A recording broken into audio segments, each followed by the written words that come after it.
Hey, how you doing? This is SEIJIHITO here to bring you the news. So, as I told you guys before, yesterday during a live stream, that I was going to do my best to bring you guys a follow-up, which is another live stream or short form content, whichever, or a combination of both, specifically detailing and dealing with the story. More information and news has come directly out. So, we're going to cover what it is that Brandon Johnson stated directly about the situation that happened in Chicago with the students. We're going to look at other individuals amongst the community, their reaction, how it is that they specifically feel about, um, everything that took place. More words directly from the mother as well.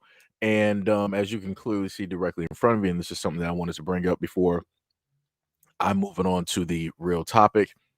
At this moment in time, you have some conservative Republicans, white folks out there that want to throw their hat into a situation that has nothing to do with them. This situation has realistically nothing to do with white folks. There are no white faces directly in this, but yet you have them online trying to position themselves within the conversation so that they can pull energy from it.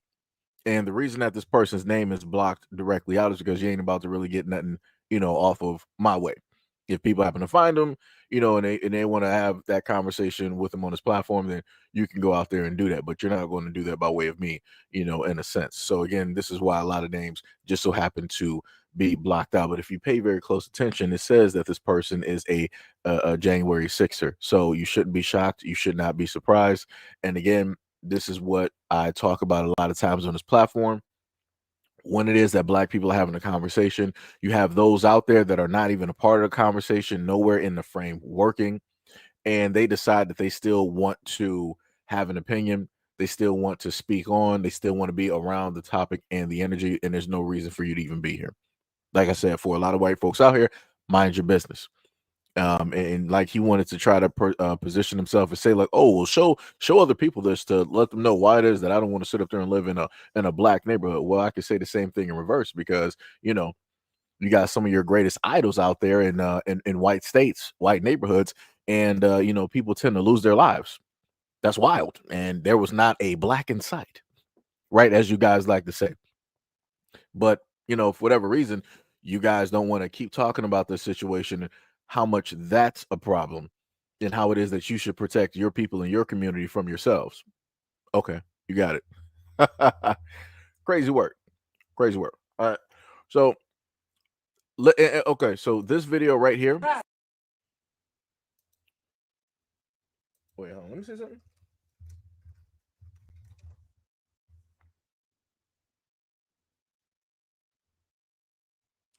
So now what we're going to do is we're going to go to this clip right here, and I want to specifically state this to the black community here, right?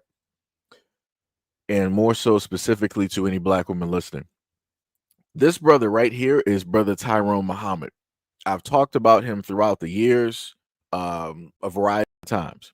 He is the main black man that pulled up in Chicago. This guy, he has served some time before. He came out and he wanted to do better directly for the community, and that's specifically what he stated before, right? So again, he served his time. He came out and he was like, you know what? I messed up in the past. Let me, as the man that I am now, right? Let me do a little bit of correction, or the corrections that I can, in order to help my community and the people that I hurt, right? So he is now an advocate against gun violence, against gangs, and against crime in general that takes place within the community. And he is doing what he can, as the man that he is, in order to correct a lot of those things, call those things out, bring awareness and attention, and formulate movements, when it deals with those things. So, Brother Tyrone Muhammad, at the point in time about 3 to 4 years ago, when a black woman and her daughter were having issues, being assaulted, right, being in a sense captured for all intents and purposes inside of a beauty salon, he came through and he was like, you know what? If ain't nobody else going to pull up to the scene and show support for the mother and her daughter, I'm going to do it. He went into that beauty salon of which black women primarily and are the only ones that patronize that place. He told them, hey, this is what happened, X, Y, and Z. This is what happened to a black mother and daughter.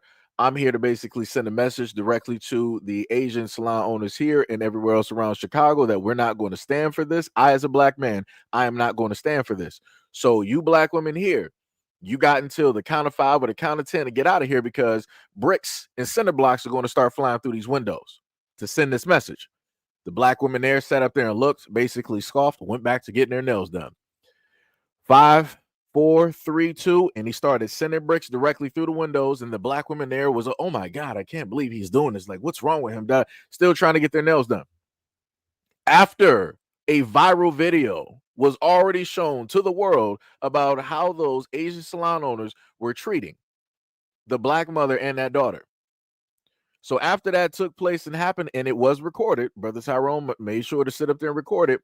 He sat there and waited for police, and he also had a note of things that he wanted to sit up there and state during the time of his arrest. He sat there peacefully, quietly, waited for the police.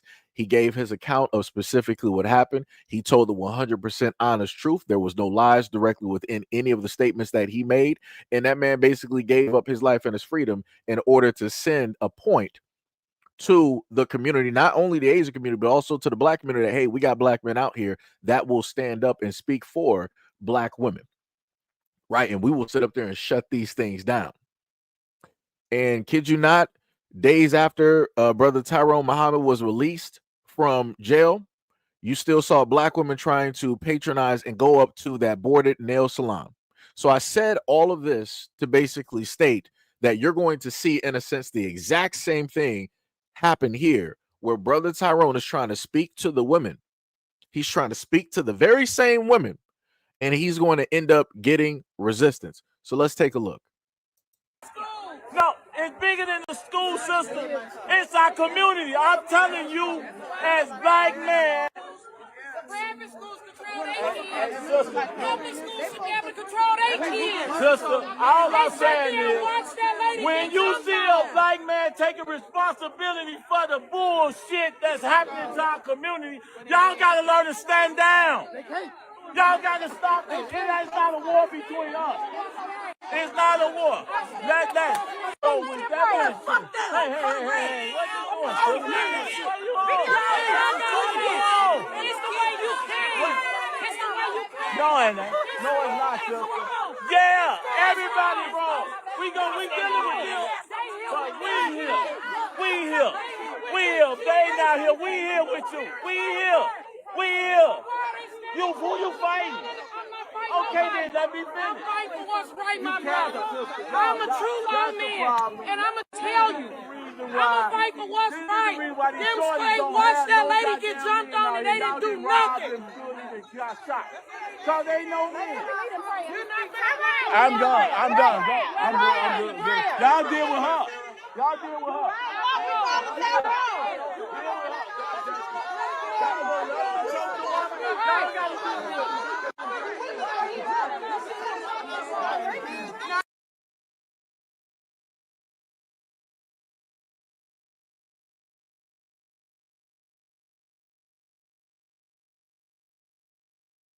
We here.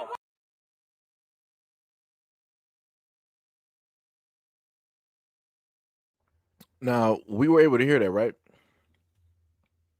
We heard specifically what took place and what happened. We know the fact that Brother Tyrone is sitting there. I actually got to go back and get a previous clip, because for whatever reason it did not fully show through for you guys. So my apology directly for that. But you saw and was able to hear Brother Tyrone Muhammad speak specifically to the women there, and it was all of this fight back. You saw the women wanted, no, it's what you said, brother. It's how you sat up there and said it, this, that, and the third, and all these other. I'm like, y'all gotta really learn how to relax. Like I said, I'm not sure how else to specifically say things. You got a man there that's representing men, and that's trying to show you like, hey, we are here. We do care. We do understand. We see and understand, what's going on directly out here. And he's trying to point you to the direction like, hey, it's bigger than a lot of these things that you specifically think that it is. It's like we out here crying, and then you got the school system making billions of dollars directly off of situations, the kids, and all these other types of things, and whatnot or whatever. He's simply saying like, yo, stand down, allow the men, as him being a representative, allow me to basically take the lead directly on this, just like he has shown in his actions before. And you got the resistance out there. And I'm like, this don't make no. This is why I try to sit up there and tell people at the end of the day, if you want to try to do the best for people, it's almost nigh impossible, because you have a lot of folks out here that have been taught and told that they don't really need nobody to lead them. They don't need nobody to protect them, nobody to shelter them. They can just do what it is that they need to sit up there and do without being dependent on somebody else. But when it comes to a lot of these situations, you have folks pull up to the scene talking about that they want men or whoever to come through and to start speaking up about the situations, to start really getting stuff done. Right? Let me see. Hold on. I'm trying to roll through. I'm not sure why this one is not fully coming through, but there was a woman directly in the background that was talking during the time, and she wanted to specifically have an argument. I'm trying to see if I can get her picture real quick. Let me see if I can roll that back. Hold on. Right, my brother. I'm a true love man. Because I'm trying to get the other footage. Let me roll past this a little bit. Where is she at? The lady that's in the gray or the white shirt, she was one of the most vocal ones when it dealt with brother Tyrone Muhammad. And again, it didn't even make any type of sense. Hold on one second. What we're going to do is that we're going to go and cut to while I get the other clip, we're going to cut directly to the news section and see what the mayor had to state and what they put directly about this on the news. Mayor Brandon Johnson is frustrated after. Also want to note, just in case your TV or whatever is not broken, you're seeing this image here because, I had to do my best to basically blur or to block out the assault that specifically happened, because YouTube acts a little bit funny with certain things. So whenever you see this, that's because they're showing what happened directly in the video. So I just wanted to let you guys know that. So let me let this play.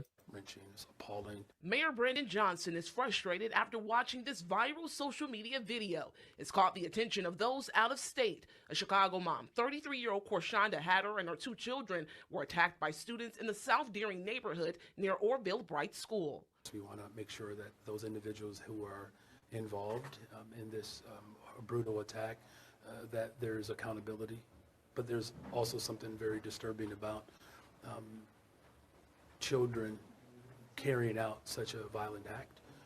There's clearly a need for some intervention there as well. It was here Monday afternoon near 106th and South Bensley. A normal walk from home turned chaotic. At one point, Hatter and her kid ended up on the ground.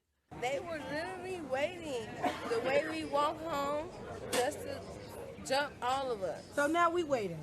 Just to jump all of us. So I asked my kids to come to the next side of the street with me so they wouldn't get jumped. So we kept walking. They followed us all the way there. And then they still fought us. They fought my son. They hit my son first, all in his face.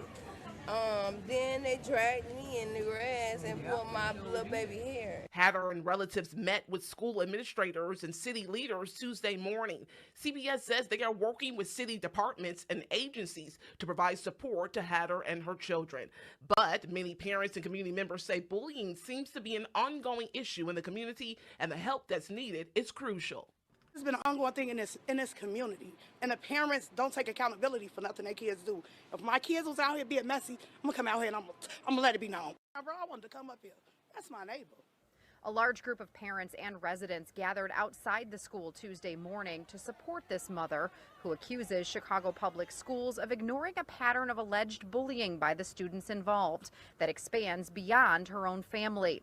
Carolyn Sanford says some of the same kids also attacked her son. That's how they did him, but it was more than them. It wasn't just the little girls. It was the little girls, all the same little girls, and most of the boys that was there. Chicago Public Schools saying in part, "We are horrified by the attack on this family, and we are working collaboratively with city departments and agencies to provide support to the victims of the attack." Nobody kids be fighting a grown-up at all. It's very awful, and like I said, should no parent have to go through that? Like, should nobody have to go through that? Should no kid have to go to that? And I know they're going to be traumatized. Of course, we want to make sure that those individuals who are involved in this brutal attack, that there's accountability. But there's also something very disturbing about children carrying out such a violent act. There's clearly a need for some intervention there as well. So we heard that, right? So we know, if people pay very close attention, this is not the first time. There was a parent directly in there that stated that this is not the first time that something like this has happened. And I also just recently found other video of these kids, but this time it was the males going out there and attacking another male for whatever reason that they decided to do it. And they were doing it directly in groups, the exact same way that we saw in the viral incident, the viral video, where the mother was walking with her two kids, right? And the mother even stated herself within the interview that she saw the kids, she understood what was going on, what was happening. And she was like, okay, well, what we're going to do is, they're obviously walking here and they're behind us, no problem. We're going to sit up there and cross the street and then continue to walk home. Those kids still decided to follow the mother and the kids.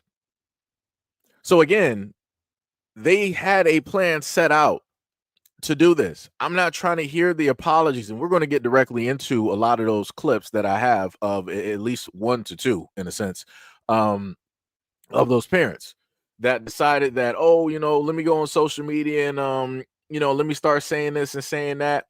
At this point in time, you don't really need to be saying that. You need to be going directly to the police, all of y'all.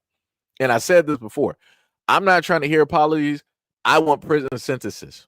That's what I want, because that's going to send a message to a lot of other folks out there, and especially to the parents, that, hey, if your kids start acting a fool and start acting up, you're going to be made responsible. I've been saying this for the longest time possible, and I've received a lot of negative feedback where people are like, no, you can't blame the parents for kids' decisions. Yes, you can, because those kids are underneath your house. They're underneath your roof. You are raising them. You are teaching them. You're talking to them. You're having dinner with them whenever you have dinner, right? They're not living with nobody else. They're living with you. So as a parent, as a guardian, you are responsible. Don't 100% try to be like, oh, yeah, it's the school system. Nah, brother. We're not doing that. We're not about to allow you to sit up there and scapegoat, because the school system really wouldn't have anything to worry about, in a sense, if you were actually raising your kids properly. If your kids were actually raised with common sense, with logic, instead of instilling and putting emotions directly in them, chaotic energies. Those kids in a pack, in groups, decided that they wanted to sit up there and stalk, pray, and go after a mother and her two kids. And people out here talking about, just primarily talking about the school system. What are we doing? This is why things don't get fixed, because the source of everything comes directly from the home. Why is it that people don't want to focus in on that? That's wild to me. I'm highly confused. It's like the moment in time that you start telling people like, everything that we're talking about is coming directly, it's coming from the home. Things got to get fixed. We got to do this. We got to do that. The moment in time that you start really focusing in on that, people start tuning out. People start scapegoating. People start saying, oh no, actually, the real thing is, it's the fathers, right? The ones that's not there, right? The ones that quote unquote don't even exist. Right. So now that the video is uploaded, I gotta download this real quick because this is going to be the continuation from the previous video dealing with brother Tyrone Muhammad. It's going to, take me a few seconds to download. But again, the main thing that I tried to, I guess you could say, explain or instill directly into people is that home is where the heart is, right? Your kids will act in whatever way that they are taught, whatever way that they are led specifically from their home, from their environment. But when it comes to a lot of kids out there, and I've covered this before, a lot of parents don't want to be responsible. They'll be like, well, I tried my best. I did what it is. What are you talking about? Your child is 8. What are you talking about? You tried your best. You did what it is that you. What are you talking about? You can't sit up there and decide to procreate and create a child and be like, I give up this early. You didn't even really start the race. You didn't even really start running. The kid is 8, 9, 10, 11, and you're like, I'm throwing my hands up. Jesus, take the wheel. That don't make no sense. And this is why I said in the previous live stream that it is complete madness for people that are not ready mentally, even as an adult, right, to decide that they want to procreate with another chaotic adult and create a child, which is more chaos. And because you're not responsible, now you're going to make the community responsible for your mistake. And I know that some people are going to be like, yo, man, you shouldn't really call children a mistake. Nah, it's like when it deals with situations like this, yeah, those kids are mistakes. I'm just going to be real. I'm just going to be honest. Just like those parents are a mistake. It's a whole mistake situation. Bloodlines are, you looking at failed bloodlines all around. Failed bloodlines all around. This is why, people would always sit up there and say certain people should not have kids. Certain people shouldn't be procreating. And you're looking at some of the most chaotic people, some of the most emotional people out here deciding that they want to go out here and procreate. And now all the responsibility of their creations, right, of things that they brought into this world, now it falls onto the community to basically fix those things, right? So now we're going to look directly at the continuation of what brother Tyrone Muhammad had to deal with while he was trying to speak to the women that were there. They want to fight, and that ain't going. You're broken fighting.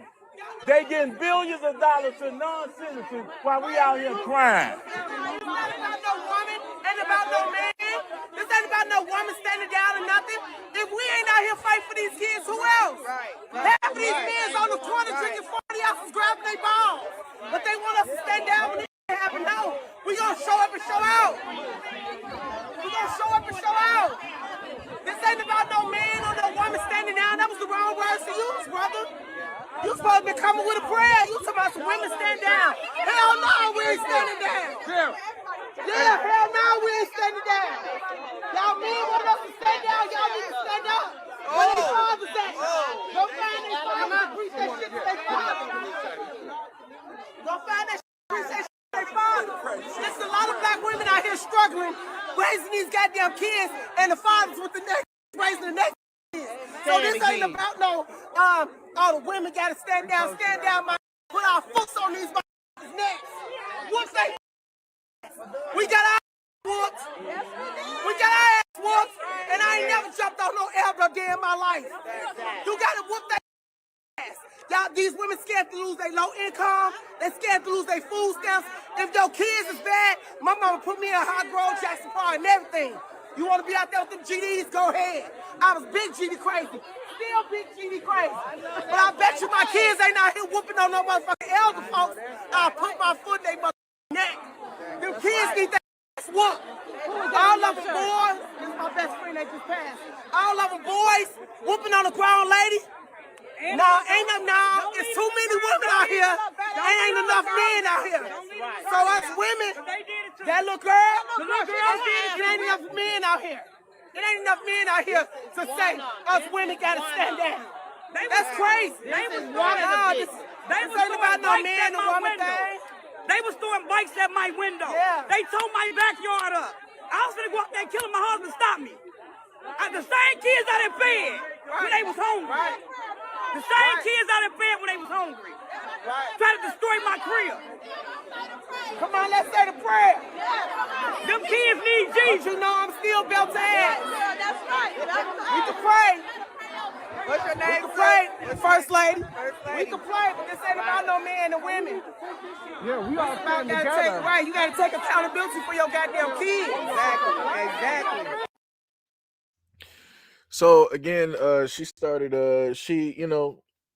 within everything she said, I could have basically followed her, and then she started talking about gang culture, and I'm like, you missed me. You probably had me in the first half, coach, but then you started talking about, gang culture and stuff. You lost me. And then you really lost me when you wanted to start talking about, start talking to these fathers and whatnot. You got men directly in front of you. And I don't want people to understand this, right? I got other videos that's going to be, well, I think they might have been shown specifically with the Brandon T video, the Brandon T Johnson video where no. Actually, no, it's going to come up, right? So we got some of the family members of the woman who was assaulted by these kids. And the men in the family are there amongst the crowd, and this is the craziest part, listening to a lot of these women talk. Amongst the crowd that was originally there at the school, you saw men of varying ages. It was a mixed crowd directly up there of men and women. And then she's up here talking about it's not enough men. Huh? What are we talking about? But you got a man, again, you got a man directly in front of you, and all you're doing is hollering. All you doing is arguing. All you doing is putting the blame. He's saying, yo, stand down. We're here. We got this. Even like, nah, stand down. Nothing. We ain't standing down from nothing. Tell those men to sit up there and stand up. This is what I'll be talking about. This is what I'll be talking about. This right here further shows you how difficult it is for black men out here who are about that life of being accountable for the community, trying to repair, trying to move directly in action. This is the difficulty that a lot of black men who are capable have to face. This is the uphill battle. It's not sitting up there dealing with white folks. It's dealing with the folks in your own community, specifically the women in your community. You literally saw all of those women rah, rah, rah, rah, rah, one black man. For what reason? What reason? What reason? And it's like I'm looking at videos online of the mothers giving these types of like fake apologies, either written or verbal or something in between. And this type of rah, rah, rah that you want to give to brother Tyrone Muhammad, who is trying to do the right thing, he's getting the utmost fire. I'm confused. I'm a little bit lost. It's like, do you want black men to stand up or do you not want black men to stand up so you can sit up there and tell black men to stand? Like which one is it? So you don't really want them to stand up when they want to stand up, when they see something, you want them to stand up when you tell them to stand up, right? Because that's what I'm getting. That's what I'm gathering. Like that's crazy to me. Tippy said, I see a lot more women in the crowd than men. But Tippy, you're talking about at this point, right? Again, I don't know where this video was taken. I don't know where they were at this moment in time. When I go to the original video and I look at the whole crowds that were in front of that school, I see mixtures of men and women directly out there. The whole community pulled up. The whole community pulled up. Tippy, I get you. But you're looking at that one optic instead of looking at the whole of the situation. And as I stated before, you got brother Tyrone Muhammad, who is one of the main black men in Chicago that stood up for black women, and the same resistance that he got during that time where he was telling black women like, yo, stop patronizing these nail salons. Stop going to these beauty supply stores where these Asians are beating y'all ass. You know what black women did? Told him to shut up. They told him to stand down. They told him that his sacrifice really wasn't worth it because we still need to get our nails done. Our hair and our nails are way more important than you trying to sit up there and save us from the Asian man and his abuse and treatment towards black women. He risked his life and his freedom in order to show black women like, hey, black men out here love you. We got you. We're going to hold it down no matter what we got to sacrifice. And black women out there said, we don't care. So if I'm going by the message, like you said before, let me go back to what you said before. You said there's not a lot of black men out there when we look at this crowd, right? No problem. So let's look at the sacrifice that Brother Tyrone Muhammad got, and let's see how that was acknowledged. So then let's look at that message and then try to figure out if more black men think that it would be great if they sacrifice their life and freedoms to represent and to try to protect black women directly out here versus just standing down and standing back. What do you think that a lot of black men would decide to do in that situation? They're going to stand down and stand back. Because if that black man got treated that way and he's trying to do the right thing coming from the situation that he came from, it's already over for any other black man out there. This is why I try to sit up there and tell people before that people got to pay attention to the whole thing. A lot of these things are intertwined and connected. And I've talked about this specifically on a platform before multiple times. Multiple times. So what we're going to do, Southside of CC said, if you watch the video, shows everybody and the mama was out there that morning. Market One says, sometimes the louder you get, the more people want to get away from you and not listen. It be like that. It be like that, you know.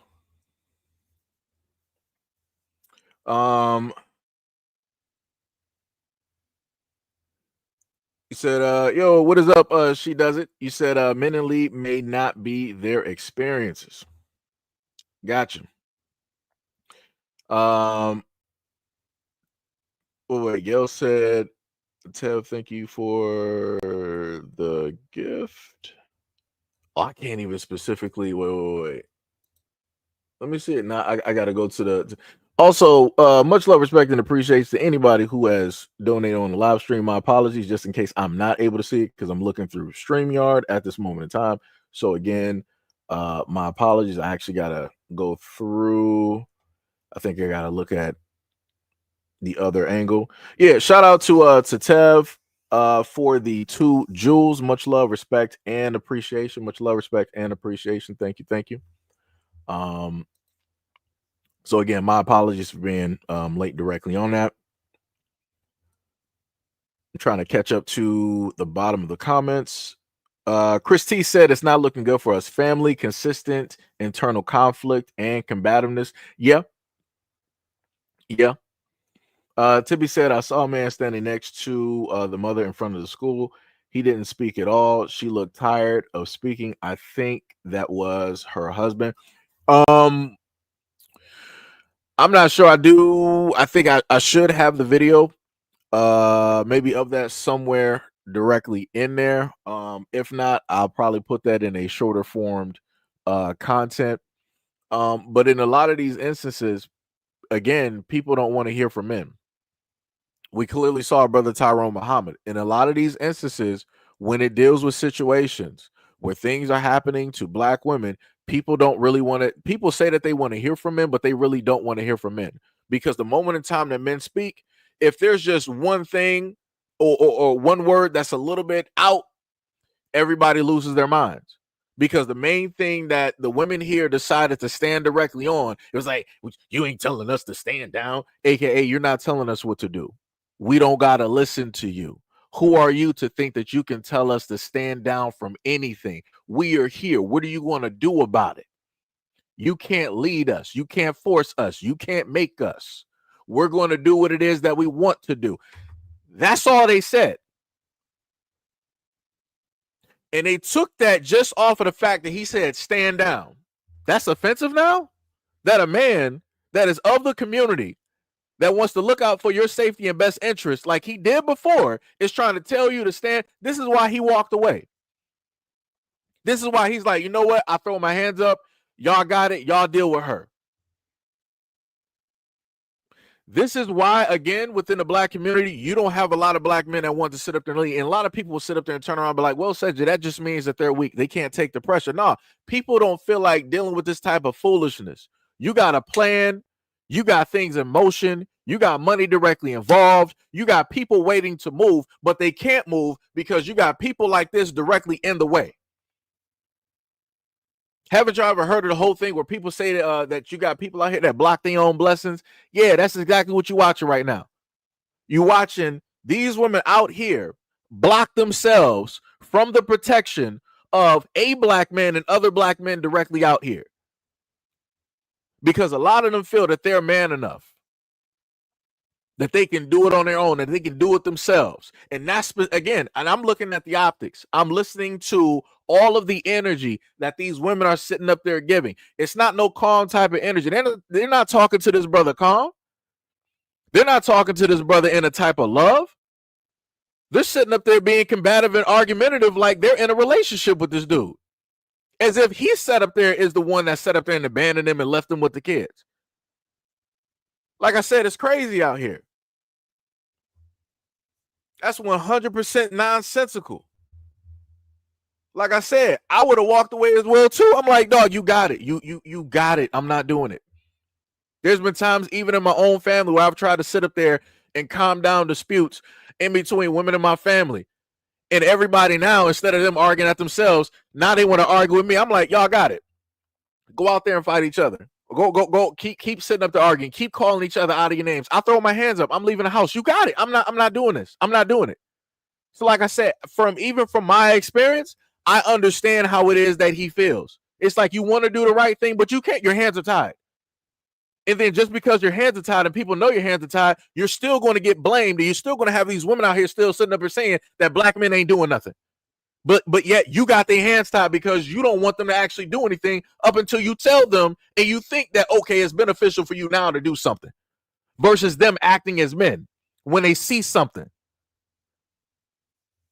That's crazy.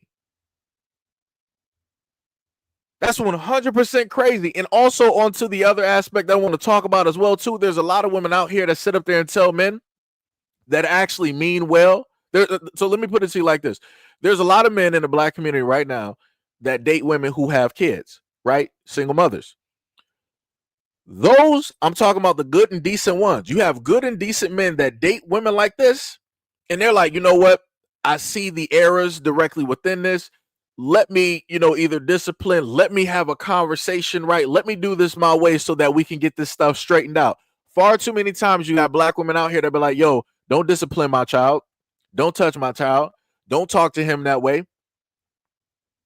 I'm his mother. I'm his parent. I'm going to do this. I'm going to do that. But yet we'll sit up there and have women out here on social media and directly in these videos talking about they need men to stand up. Again, if you got good men out here that want to perform corrections, they want to move in a motion of leadership, but the women are sitting up there saying, no, you're not about to do this. This is why you got the chaos that you got with these kids sitting up there jumping this woman and her two kids. Because I'm pretty sure a lot of those women had some actual upstanding dudes that wanted to actually be there, even potentially get married or however it was. And they wanted to nip this stuff in the bud before it got into this way. But here we are. Now it's all over social media. This is the conversation that we got to sit up there and have. But like I said, a lot of people don't want to talk about that. I've been there myself, and there's a lot of other men that have been there that wanted to give specific corrections before things got too far out of hand to the point where the mother is not going to be able to deal with it. Especially if you got a son. If you're a black woman with a son, you know there's going to, or maybe you don't know, but let me let you understand something. There'll be a certain point in time where that young black man gets to a point where he wants to start challenging, right? That teenager, testosterone and everything is running. He wants to start challenging. You as a woman, you're not going to be able to meet that challenge. You're not going to be able to meet that challenge. It's going to get to a point in time he's not going to be fearful of you because he knows that he is stronger than you, and he is. He can cause damage. Whatever hits that you can give him, he can take those hits. You're not going to be able to take his for long. I can promise you that. And this is when you need a man to sit up there and step in. But as I stated before, when you got black men out here that want to step in when dealing with women who are single parents, raising these kids, quote unquote, by themselves, being independent, I don't need a man. This is when those women start coming directly to the men. Oh, stop what you're doing. You're not his father. You're nobody to him. You're not his parent. You're not blood related. What do you think you're doing? You're not going to punish my child. You're not going to put hands on my child. You're not going to tell my child what to do. So this is why you got these young boys directly out here running amok, ripping and running directly through the streets, because that potential good guy that could have stopped that from happening, he's out of the picture. He's like, you know what, ma'am, you got it. You got it. I'm going elsewhere. No problem. You deal with this situation. You deal with the blood on your hands. It ain't gonna be me. You deal with it. When your kid runs out there and he starts robbing and pillaging and murdering, when he's in and out of jail and prison, in and out of juvenile, in and out of courts, when he got a record, now he got to sit up there and be living with you, strung out on marijuana, selling drugs out of your house, vandalizing the community, bringing all types of dangers in his groups directly to the house. But like I said, people don't want to pay attention though. But people always want to talk about where are the black men? Where are the black men? Where are the fathers? If the fathers ain't there, you know what normally happens? You got other guys in there that are willing to actually step up, that are actually being willing to be there as a representative, to be a positive black role model. You know how many positive black role models that I had directly in my life? I had a lot. Even my boys who got their fathers, I idolize and look up to their fathers because of their actions, because of how it is that they treated their family, how it is that they were around my boys, the type of love and nurturing that they gave, the type of support that they gave to them. I wanted to embody that. I wanted to be just that. I'm like, you know what? I want to be like them when I grow up. That's the type of black man right there that I want to emulate and be just like. That's the type of effect that a black positive role model actually has. And this is what a lot of people don't actually seem to understand. But yet they want to tend to get online and talk about black men in general, and black men ain't doing this and black men ain't doing that because of those fathers, because of my black male teachers and many other black men that were positive that came into my life. Because of them, I am who it is that I am at this moment in time. Because very easily I could be ripping and running through the streets. You could have sat up there and saw me on Fox 2 or Channel 7 robbing somebody's house, taking somebody's life, but that's not specifically what happened. Because I was placed within an area of which that I was able to see great aspects of black men. That's why. But enough of that. Enough of that. How do we even get here? How do we now get to now you sit up here talking about stepfathers be violating kids? What are we talking about? What are we talking about? So okay, so let me get this straight, right? Let me just highlight this, right? So now we went to the whole aspect of the fathers not being there, as the woman stated, and black men not standing up, right? So then now we deal with the other aspect of black men actually standing up, aka, you know, those being stepfathers, the positive role models, whatnot, whatever. And now those guys are just violators. Okay, all right. Like I said, you can't win. You just can't win out here.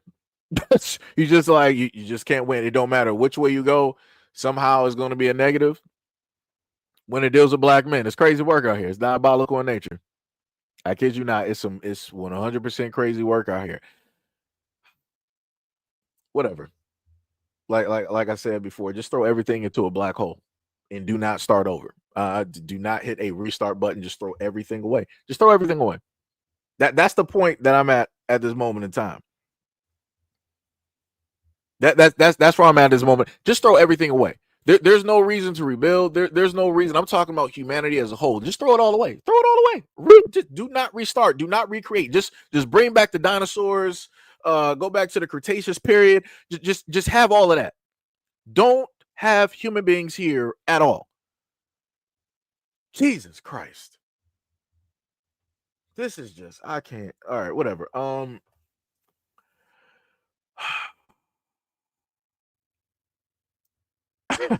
So we're gonna go to the next video. These are my only 2 kids right here. Because you don't have a baby. I just don't put on Facebook like real that I go through every day in life. I don't post that on Facebook because people like to use that against you. So I try to keep shit to myself. I don't even, I don't even got nobody to vent to. I don't got friends. I don't trust nobody. I don't know what it is, what they want to do with my son. But my son is very friendly. Like he not the type that likes to fight. He's not a fighter. Yeah, he okay. He right here. Just smacked him very hard. And I couldn't get it. I couldn't move my son at the moment because I had my daughter standing in front of me. If I move my daughter or move any kind of way, I don't know what these kids trying to do.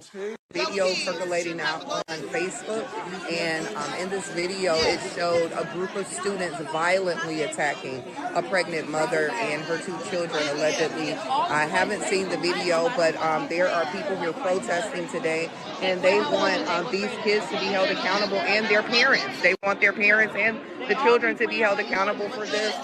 People are out here angry and outraged on what has occurred here, and that's what's going on. You know the whole city of Chicago looking for you, right? You and your little friends. Because you was grown yesterday. You were grown. And you was going to jump somebody. So now they looking for you. You know that, right?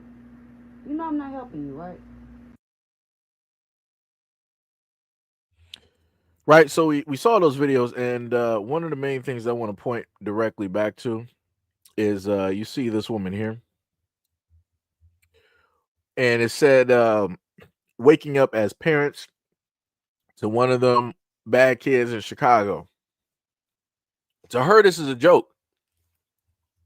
This is a 100% joke. She don't care. She got all of her filters on. She made sure she looked a certain type of way before she sat up there and filmed it and all this other type of stuff. She don't care. This is why the kids don't care. So let me take it to the standpoint of coming from a single parent household, right? My mom taught me certain things. The greatest thing my mom ever sat up there and told me is that she can never be the replacement of a man. She could never take a father's place. You're not going to have women out here. You're not going to have black women out here say that.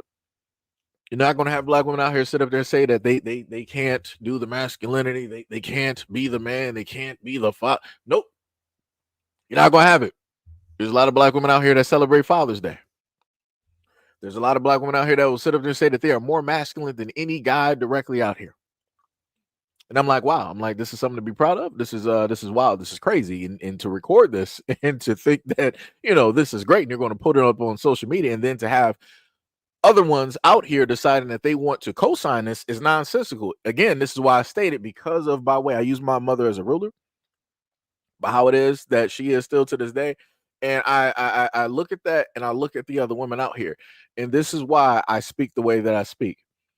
Because at no point in time has my mother ever performed any type of goofiness as what I have been able to see here on social media. At all. She had never tried to emulate or be a man or try to beat a man. Or try to compare herself in any way, shape, or form. Or try to say that she can do more than, and she can do it 1000% by herself.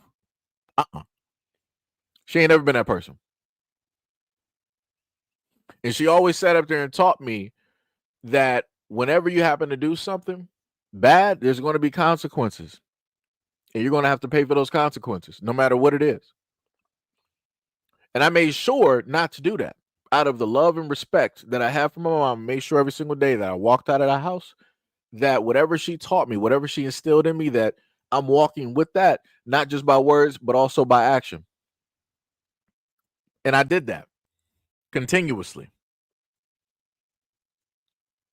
It's diabolical in nature. Like I said, you're looking at a woman here of one of these kids. She does not care. So again, because she doesn't care, she's not taking the situation seriously. Therefore, the kids are going to take what is instilled and given to them by way of the parent or the parents. So now we're going to sit up there and look at another video real quick, because I'm going to save the best one for last. So now we're going to look at another video, and this is supposedly of one of the aunts. The next video that you're going to see here.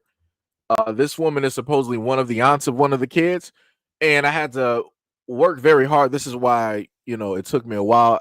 I was supposed to have this live stream up around 12 or 1. We're now at 3, probably closer to 4 o'clock, because I had to do a lot of editing. Because you got some of these women out here that when they run their mouths, they're talking like sailors. So I have to try to do as much editing as possible so that it is palatable for a lot of folks directly out there, because I do have an understanding that everybody is not trying to hear cursing, every 5 to 10 seconds. So I get that. So I try to, do what it is that I can in the amount of given the time. So let's take a listen. What's funny though, y'all was looking for me and y'all was chiming in on shit that y'all don't know nothing about. Oh, is this little Miss? Yeah, this Miss Ugly Jack. That's my niece. What are you talking about? Sad. No, you sad. You sad. I want to go outside now. I'm ready to go outside. The only reason why I'm going outside. I'm going outside, bro. Samaya, what's funny? Girl came out of red, pink, and brown. Don't worry about what she came on. No, came out the house with.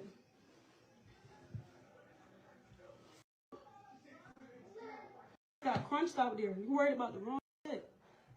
Your mama.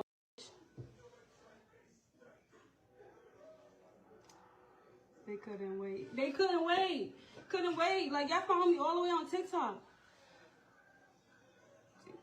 For your niece. You want the dish. You want the dish. You want the dish.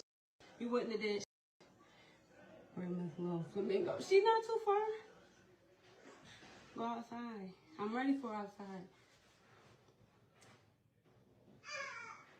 I'm gonna... Don't give a f*** after me. Y'all don't even know. Y'all wasn't even here. Shut up.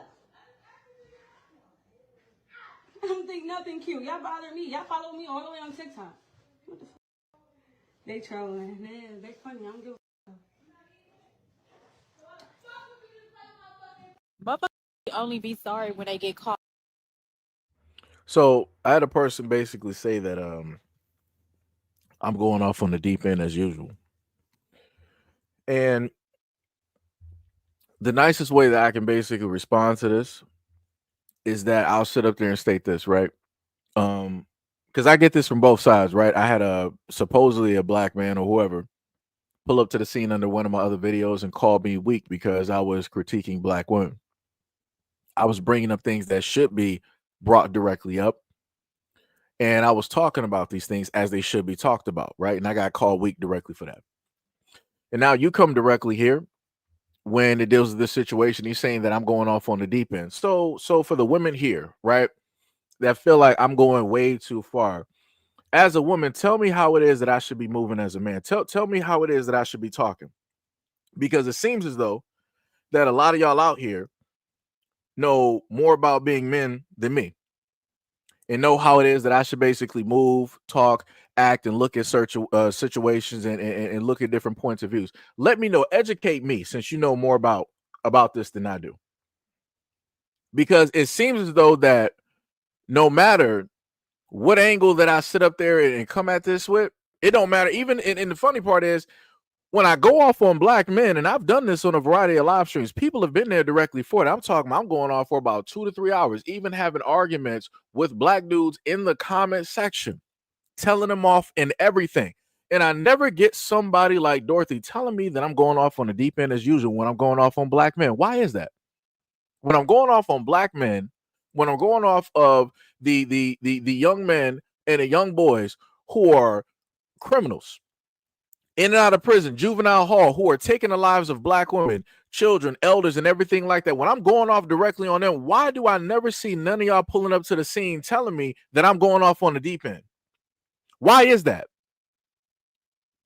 I never get these comments. I never get these comments when I'm sitting up there talking about black men. And then on top of that, I throw my own hat. I throw myself directly into those situations, even though I have nothing to do with those situations.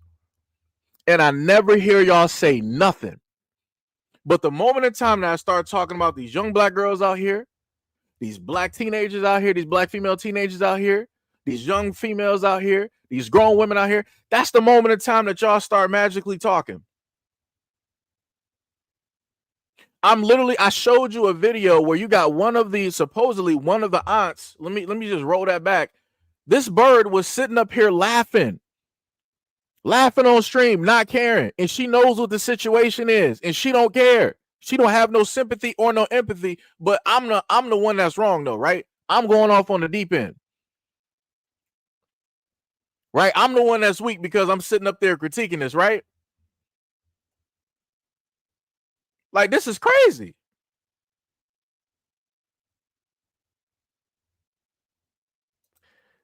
Who, S. Gordon, are you a male or female? Before I even give a reaction, I need to know, are you a male or a female?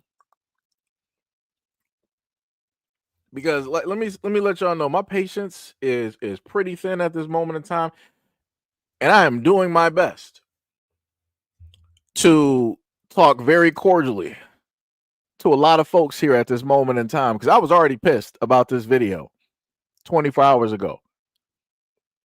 And then I had to rewatch more content. And I had to read the statements from some of these parents of these kids, which now heightened that level of anger and way lowered my patience. So I'm just trying to figure out, for the person here that is highlighted, this S. Gordon, right? Because you said, I'm sad because I need to stop the hate for women. So me critiquing the situation, me critiquing the women arguing with the black man that is like, yo, let us take the lead. We got this. Me critiquing the mothers of these kids who don't even care, who ain't pulling up, who ain't showing up, who ain't turning their kids in. Me critiquing that situation basically means that I, as a black man, hate women. I really think that you're probably, matter of fact, because you said women, I know that you're not black, because you would have sat up there and said black women. So if you are a woman of another ethnicity, I need you to kindly shut the fuck up. I need you to just do that. It takes nothing. It costs nothing. Mind your business. If you are not a black woman, I need you to mind your business. If you are a white woman, Hispanic, Latin, Asian, African, whatever the hell you are, I need you to just kindly mind your business. I need you to sit up there and mind your business. Because this has nothing to do with women. I'm talking about specifically black women as a black man. That's who I'm specifically talking to. I don't care what's happening to you white women out there, to you Asian women, Hispanic women, anybody. I don't care what's happening to y'all in y'all communities, because I ain't the man of y'all community. I'm not there to sit up there and protect you, nor is it my job. I should not be concerned, nor should I care. I shouldn't be leveraging any type of empathy or sympathy for whatever your situations are. You need to be talking to your sons that you're raising. You need to be talking to the men of your community. You need to be talking to the fathers there. You need to be talking to the uncles and the grandfathers there. You need to be talking to all of the ones that work in the political fields and in the police and the military. You need to have those conversations with them. Direct that energy towards them. Don't bring that here. Don't bring that here. Like I said, that's crazy to me. And that further proves the point. That goes right back to what I said before, is that when you happen to make critiques, and again, this is not me, at no point in time in this live stream have I set up there, and it's crazy that I got to go this route. At no point in time did I say that I hate women. That's crazy. But because of the way that I'm talking, because of the energy that I'm giving now for the people out there, is coming through as hatred. How do we get here? But yet when you have those black women barking and yelling at Brother Tyrone Muhammad, nobody was sitting up there talking about they have a hatred towards black men. Huh? How that work? So me talking about this situation, I got a hatred towards women, but the black women barking and hollering at Brother Tyrone Muhammad, trying to tell them something that they needed to hear, that wasn't deemed as hatred towards men or black men? Okay. This is what I be talking about. This is what I be talking about. Again, this is exactly why when it deals with the black community, you don't have a lot of black men out here wanting to step up to the role of being a leader, because you have a lot of folks out there that will impede directly on that. And the craziest part about this whole situation is the fact that I've stated multiple times that when it deals with these households, you need both men and women in there. Like I said, my mother sat up there and told me that. So it's crazy to me how my mother can sit up there and tell me the good, the bad, and the ugly about a lot of these situations and educate me on stuff. But then I look at online, I'm looking at people sitting up there writing stuff, and I'm like, so people just don't know how to be honest, huh? Right? People just don't know how to just admit fault. People don't know how to, say that, hey, my bad, I messed up. That's crazy. That's how my mother set up there and raised me, because she was always that person that was like, you know what, if I messed up, I messed up. I'm sorry. I apologize for it. A lot of y'all out here, and this is when, again, because somebody wanted to say I'm going off on the deep end, right? So let me go off on the deep end. So when I look at my mother and how it is that she's able to admit fault and she's able to apologize, and I look at these other weirdos out here, these other women out here, I'm like, yeah, y'all lost it. Y'all lost it because y'all don't know what to do, because y'all always want to be right even when you're wrong, and that's crazy to me. All of these women raising these kids are 1,000% wrong. 1,000% wrong. This is why they're in hiding. And then they're so wrong to the fact that they're standing 10 toes down on it on social media, telling other folks off. But yet, if I as a black man decide that I want to critique this whole situation, I'm the devil incarnate, right? I'm the one that basically hates black women out here because I'm critiquing the situation, because you feel as though that, oh, instead of you talking to us black women, how about you you go out there and talk to those black men, talk to those fathers. I don't know the fathers. Maybe you do. Maybe you do. Maybe, man, because you're a woman and you probably slept with the same man that several other women slept with. Maybe you know who that father is. So maybe you should have that conversation.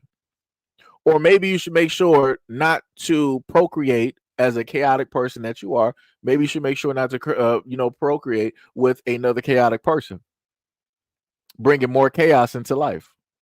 Like I said before, you got a lot of folks out here that can't manage their own situations and their own lives being an adult, but yet you want to sit up there. You think that you got the wherewithal and the will to bring a child directly into this life, and you can teach them better than you taught yourself. Okay, you're going to fail, but okay, you got it. You got it. You got it. Like I said, that's crazy to me. That's crazy to me. My mom sat up there and taught me at the end of the day as a young man, was like, yo, don't go out here and get women pregnant, because I'm not helping you take care of no kids. And she also said that a lot of these girls out here need to keep their ankles closed, need to keep their legs closed. But again, if I regurgitate that exact same information, you know what, I'll sit up there and hear, oh, stop trying to control black women. Stop trying to tell black women what to do. You need to sit up there and give information to these young boys and start telling them this, start telling. I'm being told this by a woman. A woman told me this information. So I'm at fault for giving the information that a woman, aka my mother, told me to other women. That's diabolical. That's crazy. So that also lets me know that a lot of women and young girls don't even want to listen to the women in their families, even when they mean well. That's all I'm gathering. That's all I'm gathering. But like I said, let's, as Gordon said, that, I obviously I hate women, guys.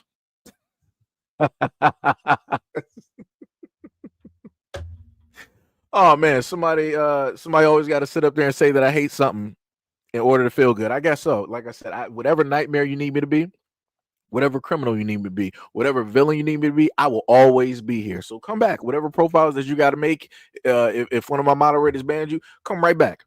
You will always be welcome. I will be whatever you need me to be. I will be the greatest hate that you have ever had in your life,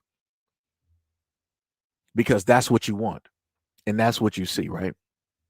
So I'm going to give you just that. So now we're going to continue to the greatest of the greatest videos, where and this is not just a little snippet like you were getting on social media. This is the full close to 10-minute apology video. And we can clearly see the mother directly next to her daughter, right? She got her hair did. She made sure she did a little dress up. She's holding the camera, making sure that every now and again you see her in the picture.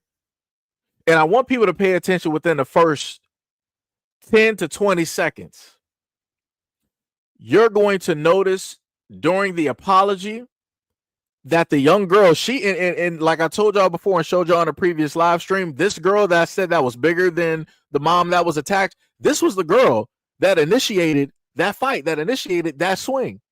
And she swung on that mother multiple times. And I want you to pay attention to the smiles and almost laughter that she gives while trying to give this apology. And I also want to note that this mother's going to sit up there and try to tell the adults in the room to, keep it respectful. This is a child, right? But yet that wasn't so are we supposed to be respectful of a child after we done seen them beat directly on the mother and her kids? Swinging on a woman that has a health condition that can't even properly defend herself? We're supposed to be respectful of that because it's a child? Like I said, no accountability. So let's go. She is one of the children that was a part of the fight at OT Bright School on yesterday. We're just coming live so she can say her piece and take accountability. I won't say too much. And please, anyone that decides to say anything, keep it respectful. This is the child.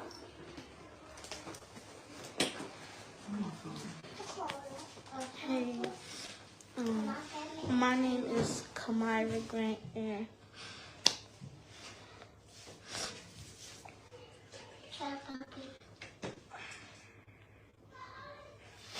I was wrong for everything.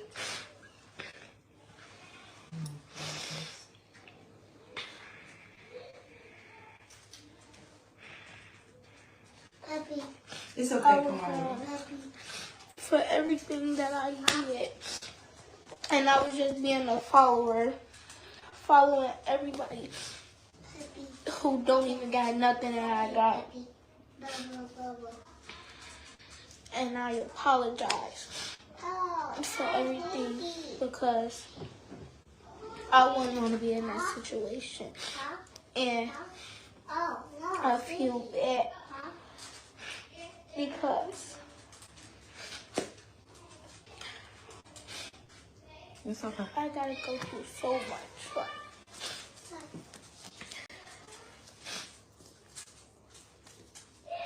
I wish I would never did what I did. Do you have anything to say? I think her name is Shauna. I was a bit. People think.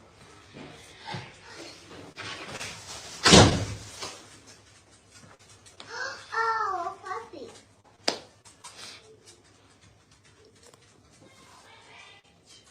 And somebody I'm not. Oh, puppy. A puppy name. My Baba.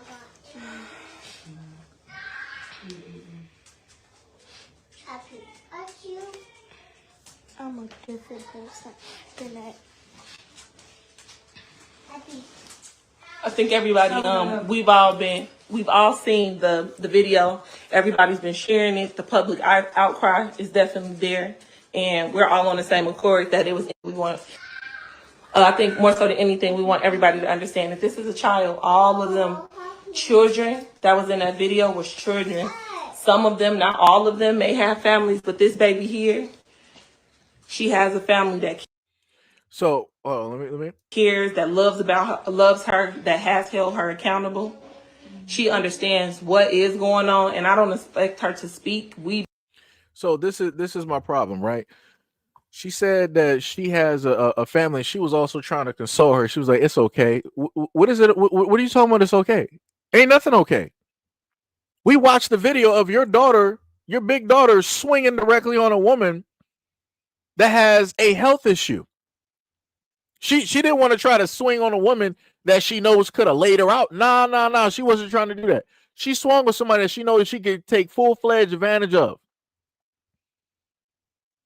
Your daughter was praying directly on that woman. She knew what it was that she was doing. And you're trying to console her with tears that are not even there, talking about it's okay. Huh? This is what I be talking about, where there is no type of accountability, and people want to sit up there and get mad at me and write dumbass comments like this, talking about, yes, you hate black people and you see us, but other cultures deeper. like I said, I'm not even sure if the rest of that is even English. Like I said, this is the type of stupidity I got to deal with. Whenever it is that I want to give critiques when it deals with the black community, you got folks out here that just don't want to sit up there and listen. Like I said, I understand why it is that a lot of people say like a third or a half or whatever are just going to sit up there and perish. It'd be like that. I'm not going to shed no tears. It'd be like that, man. Because this is tiring. It is sickening. This is an arduous task that I should not even have to take like this. It should not be this difficult to try to convey simple things to other people, especially to adults. It should not be that difficult, but yet y'all make it oh so difficult. You throw all types of projections, whatever views that you basically got, because you feel that specifically, because if you are a woman or a black woman, you feel like little Seji is sitting up there picking on you. Why does he have to talk about us all the time? Why does he have to sit up there and make these videos? This is why. Because his mother's not holding her daughter accountable. But oh wait, I'm pretty sure somebody's going to sit up there and say, but Seji, the other women are there. Where's the father? I don't know. Ask the mother where the father is or where the fathers are. How would I know this? I'm not out there sleeping with multiple guys, creating multiple kids. I'm not doing that. I'm not doing that. Nor have I sat up there and created multiple kids out here. So again, I'm not doing that. So you're asking the wrong person. The only person that really has this information is the woman that lays down with multiple men. So again, I need people to start holding these women accountable who are going out here and hopping from dick to dick to dick to dick and allowing all of these dudes to just blast from wall to wall inside of them. I need y'all to sit up there and start talking directly to these women. I need you to start doing that. Stop coming at me with this nonsense. Stop scapegoating. Stop moving the goalpost. Like I said, a lot of y'all out here, y'all will be great ice skaters the way that y'all be sliding across a lot of these topics. Y'all be the greatest ice skaters to ever be seen in existence. Like, this is wild to me. Let's keep going, dog. Do not expect her to speak as we are going to speak because she's a child. What grade are you in, Kamara? 8th. She's in 8th grade. What grades do you get? A's and B's, and I was homecoming queen. I'm the captain of the cheerleading team.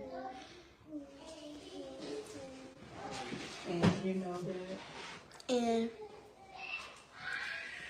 I know I'm a better person than what I was yesterday. And Let me pause that real quick, because even amidst her trying to big herself up, this is what I'm talking about, the lack of accountability. When you're looking at the mother trying to lessen what it is of the seriousness of this situation, tell them who you are. I get good grades. I got a 3 or 4.0. Captain of the cheerleading team. I do this, that, and the third. I'm not the same person I was yesterday. Huh? That mother was in a hospital. What are you talking about? What are you talking about? But like I said, I need those people that always want to sit up there and critique me. Those people that always want to pull up to the scene and critique me on how it is that I sit up there and talk about these situations. I need y'all to run y'all fucking mouths about this right now. Run y'all mouths. Don't be skating. Don't be goal posting. Run your mouths the same way that y'all be running y'all mouths on any other live stream and on any other short form video that I do. Run y'all mouths right now. I bet you won't. I bet you won't have nothing to say. I bet you'll stay quiet. I bet you'll shut the fuck up. I bet you. Like I said, that's crazy to me. I sit up there and show countless evidence for about what we've been going for.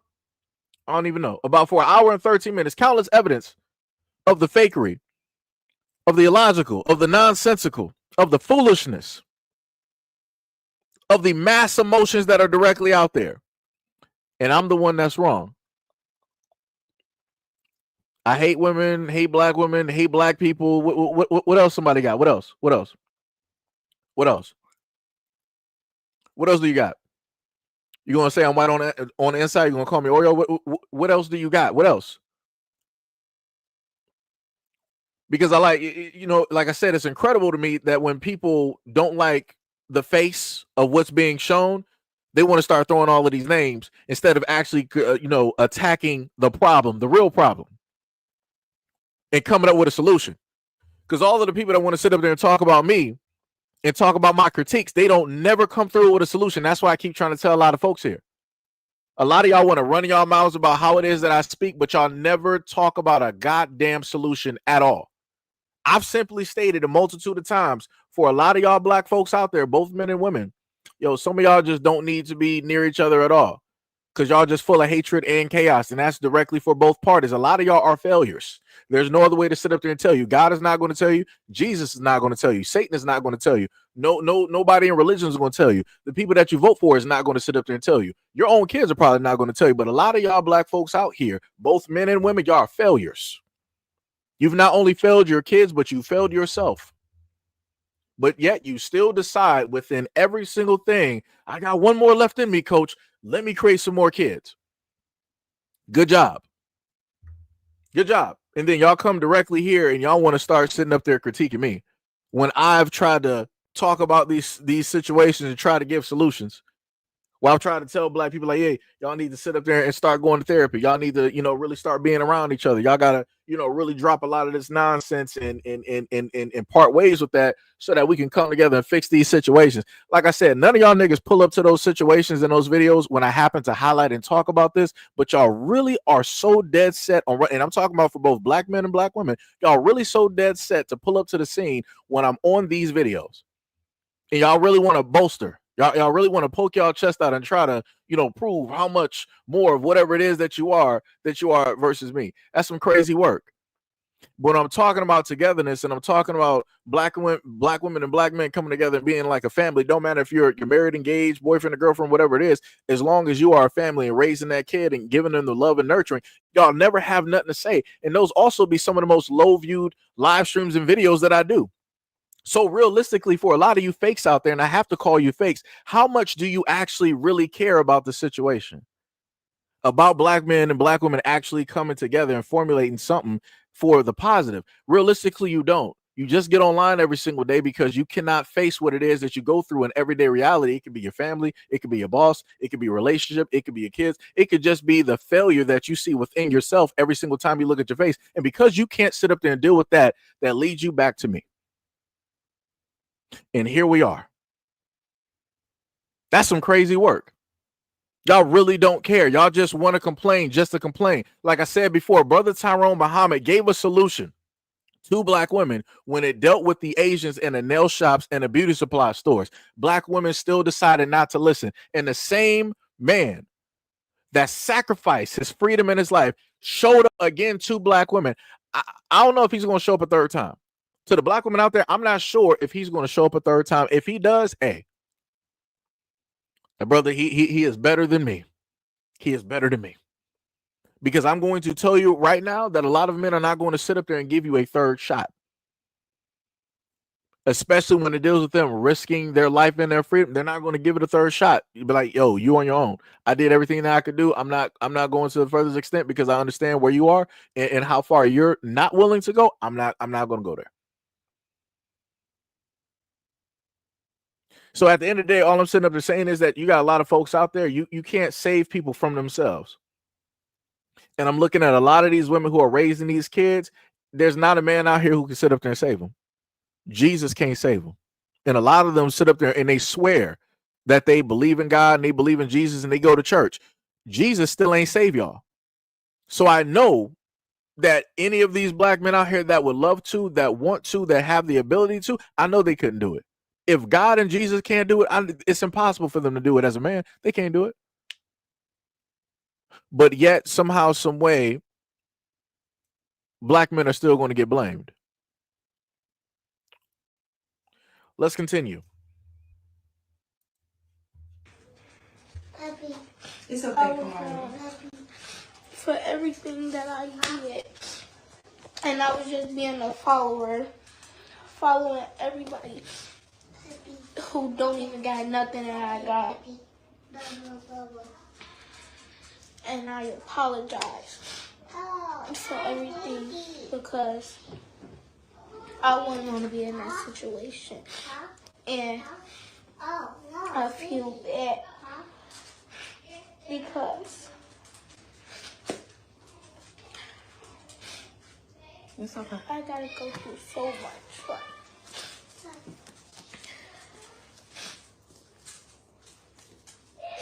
I wish I would never did what I did. Do you have anything to say? I think her name is Shauna. I was a bit. People think.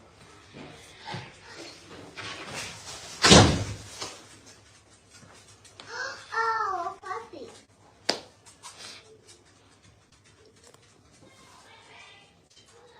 Somebody on my. Oh, puppy. Upon your knee. My Baba.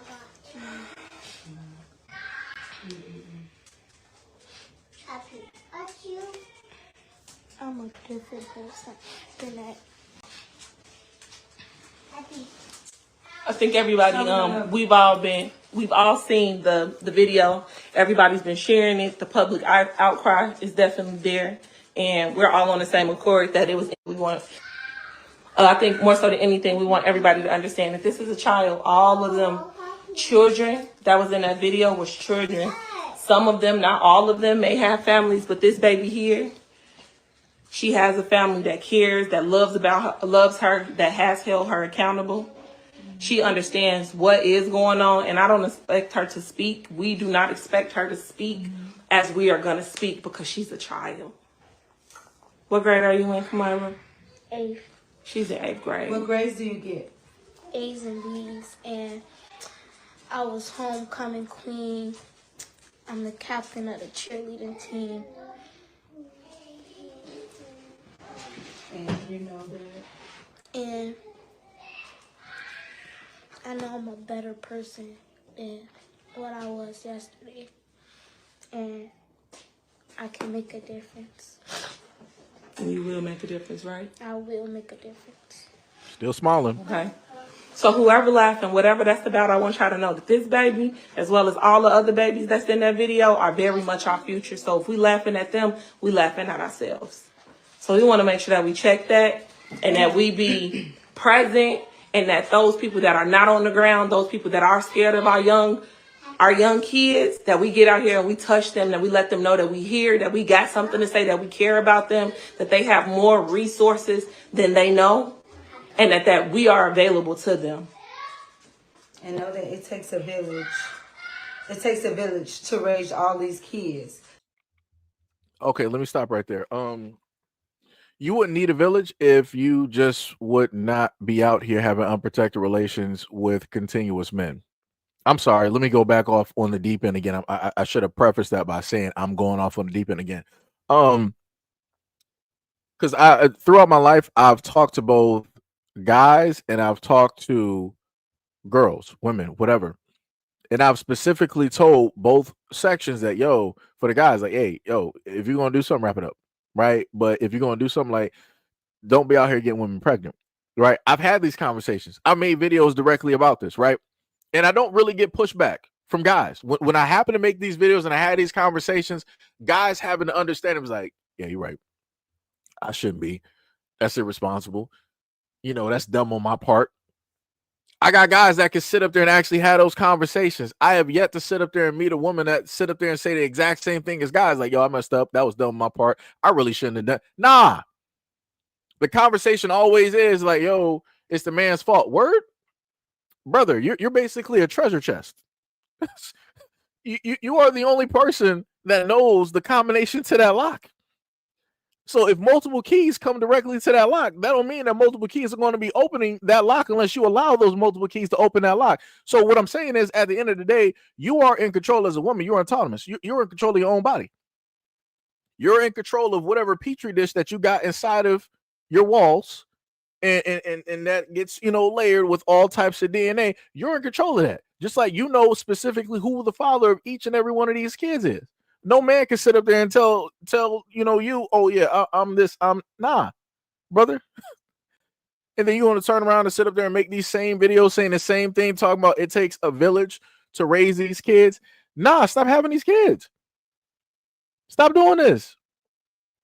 Why is the responsibility on the village? Why is the responsibility on the city? Why is the responsibility on the town? Why is the responsibility on the whole of the black community because of what it is that you create and you're not responsible enough to basically take care of your creation? Why do I have to be responsible for your lack of responsibility? Why? But again, I'm sorry, I'm going off on the deep end, right? All I'm looking at and hearing is people, like I said before, you got a lot of folks out here that are consistently inconsistent. That's the only thing that they can be consistent with. People ain't consistent with religion. They ain't not in consistency when it deals with religion or, dealing with Jesus or God. They're not even consistent on hygiene. Folks ain't even consistent on their bills, on their job and relationships. Matter of fact, people can't even be consistent when it deals with themselves. But they can make sure just in the whole, point of view of life, they can be consistently inconsistent when it deals with actually being there, when it deals with reality in life. And this is how we get people saying this, running up online, talking about it takes a village. Nah, man, you're not about to put that responsibility on me. The only way that I'm responsible for somebody else's kids, if I decide to throw my hat in the ring and be like, you know what, let me give a hand, let me help out. That's like sitting up there saying, like, I'm responsible for other black women directly out here in the community. I'm responsible for protecting them. Who? Huh? My mother sat up there and told me, yo, at the end of the day, you have the women in this family. She was like, I feel sorry for those other women who may not have, men and other things out there to protect them, but you have a home here. We are the women that you come back to. We are the ones that raise you. We are the ones that take care of you. You better not go out here and risk your life for any other woman directly up out here. That is not your responsibility. So again, I'm going exactly by the teachings of my mother. And because of the teachings of my mother, that's why I'm able to be here. Because in a lot of instances, if I thought that I was Superman, I would have died. Because there's kryptonite everywhere. And I'm not bulletproof. Nor am I invincible, nor am I immortal. Like I said, people don't understand that.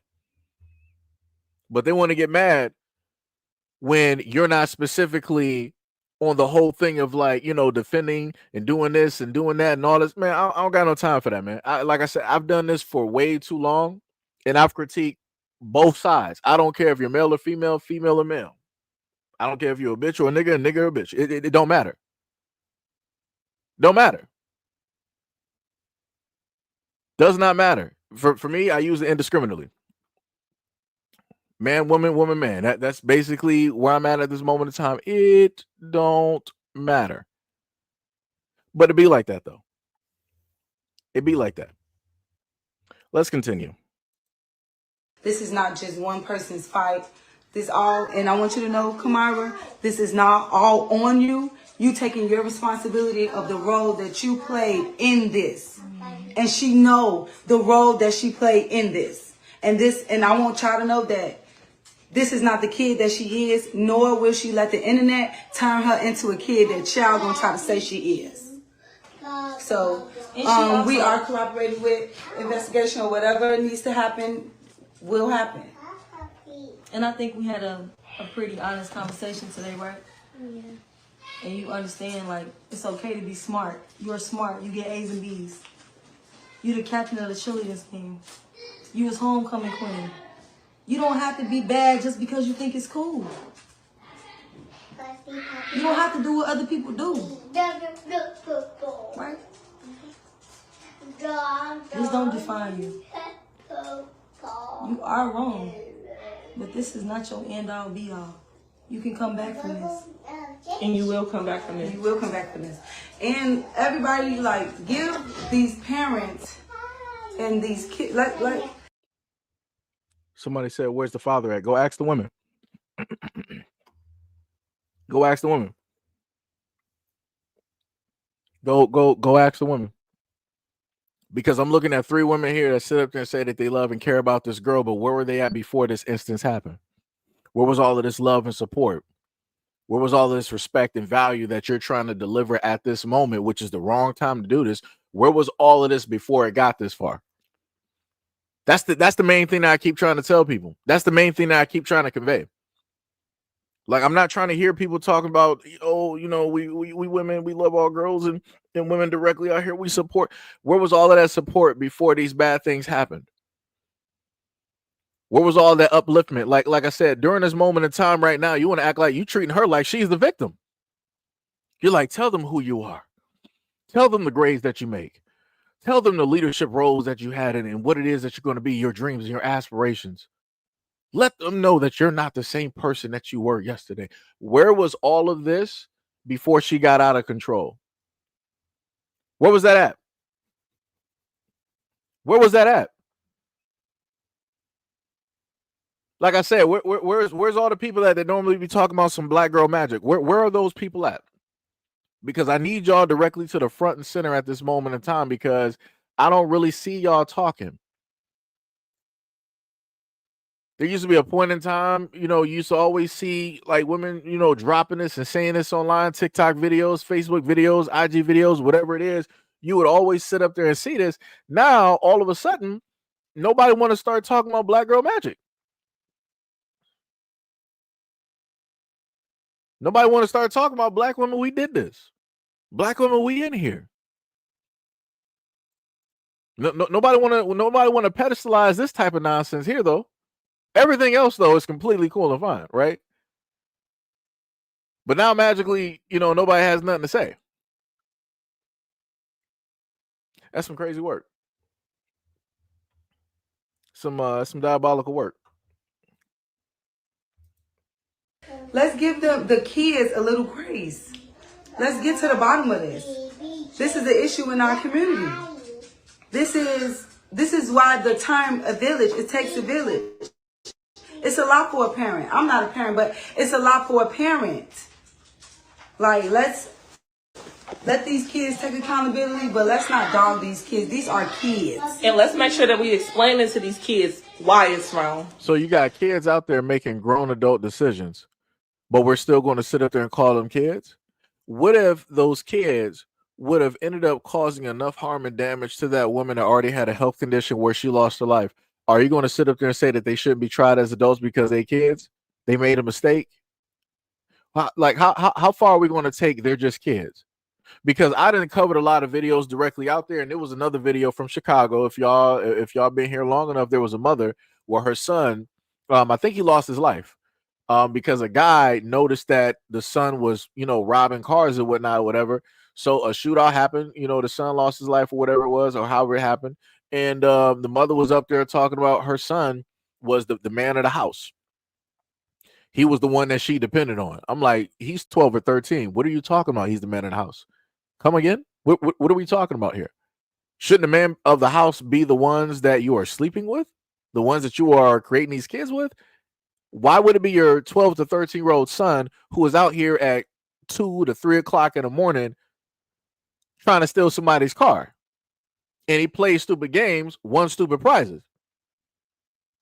Like what are we talking about here? People wonder why it is that I got the mouth that I do. Is because I've been covering these topics for a very long time.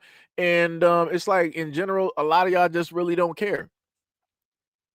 A lot of y'all just don't care. Just like I said before, other people like to bring up the fact like, yo, Seji, why don't you do positive videos on black people? Because realistically, y'all don't care. I'm honestly telling you, if I could actually turn on my camera, I would let you see my face as I'm talking directly to you. Y'all do not care. And I'm honestly telling you that as a content creator. I'm letting you know what it is that you don't care about, because I pay attention analytically by what it is that y'all happen to come directly to. Positive videos about black folks is not what y'all even care about. So miss me with that. Like I said before, we got a moderator here by the name of Officer Haku, aka Brandon V World. He had a whole channel that was dedicated because he's black all day. Black family, black kids, black car, everything, right? He created a platform where it had positive black videos out there. People getting married, people doing dates, spending time with their kids, funny moments and all of that. Do you know how many black people showed up? Barely any. So again, like I said before, other people out here are not going to specifically tell y'all stuff because they're afraid of basically losing subscribers and things of that nature. I'm at the point, I just don't care. It's whatever. It's whatever. It can go back down to 72. Like I told people before, the subscriber base can go right back down to 72. It's whatever. I'll still sit up there and put out videos. And I'll still have people pulling up to the scene complaining, talking about, oh, I'm unsubscribing. This is why I've never subscribed. And this, that, and that. Okay, so what? So what? You're acting like you're really giving, like you're actually giving me something, like you're actually doing something for me. You're not. Like I said, I spend my life, whatever energy that I have, in order to try to convey a point, to try to bring some things directly through so things can be fixed. And I just noticed that a lot of people are just ungrateful. That's some crazy work. And then once people start basically doing other stuff, people are like, oh, you know, sellout, you wasn't really about that. Nah, people got tired of people not listening. So why stay where you realistically not wanted? Why stay where it is that you know that people ain't gonna listen to you? Why keep doing the same thing and expecting different results? Why? So again, this is why the black community is in the shambles that it currently is in at this moment in time, and it's because, for a lot of the reasons, it's because of black folks. Y'all say that y'all know what y'all want, but y'all really don't. Y'all say y'all want accountability, y'all want the respect, y'all want the value, y'all want this, y'all want that. But it's like when somebody brings that directly to the table, y'all like, Jesus, take the wheel. And I could have sworn y'all ain't caring nothing about a white man's religion, so I'm not even sure why y'all keep bringing up Jesus. But here we are. Like I said, I want to give a shout out to a few folks directly out here. Shout out to J-Lock for the 5. We're going to round that up to the $5.99 donation to the channel. Said, I live in Chicago. People are upset. We are sick and tired of Pookie and Pookisha's kids terrorizing the neighborhoods and the schools. That is bars. Shout out to J-Lock. And we got the man of the hour, Officer Haku, aka Brandon V World. Shout out for the $2 dono. Said, yo, whatever happened to the Black family time? Yeah. And this is one of our moderators here. This is my guy right here who had the channel, and black people didn't pull up to the scene. Black people did not show up. So like I said, I'm talking from experience, and I'm talking by way of the experience of other folks out here that tried it. A lot of black folks out here talk a very great game, and they're going to talk themselves directly to hell. It's crazy work out here. And they're going to look around and talk about, how did I get here? It had to be the white man. Nah, it was you. It was all black hands and black feet that led you directly down this road. It wasn't nobody else. You willingly performed the actions. You willingly talked yourself, and you walked the necessary steps in order to make it directly into the flames. It'd be like that. It'd be like that, you know. But let's continue. A lot of these kids are each other influences, and it's so easy to say, oh, they being raised wrong. No, sometimes kids are being raised right. This child, she being raised right. She's being raised correctly. Peer pressure is something. We all experienced it. Peer pressure is something. We all experienced it. So we're not going to try to somehow take ourselves out of the equation. And okay, so this video is I'm probably going to do just a solo video just about this apology. That's going to have to happen. I don't know who she is. I'm not even going to sit up and say that she's the mother. This woman here basically said that peer pressure is really something, but at the same time sitting up there stating that this child is raised right. Man, which one is it? Because I was raised right, and I also dealt with peer pressure, and I didn't fall into the peer pressure. I wasn't getting into fights in schools. I wasn't sitting up there smoking weed. I wasn't drinking at a young age. I wasn't out here creating kids in broken homes. I wasn't in and out of juvenile hall, prison and jails. The police didn't sit up there and know my name. Again, I was around other guys that were doing stuff. I was able to see this. It was right there. The temptation was right there, and I was like, nah, that's not me. It was a nice glass wall. It was like, yeah, we're not doing that. We're not that stupid.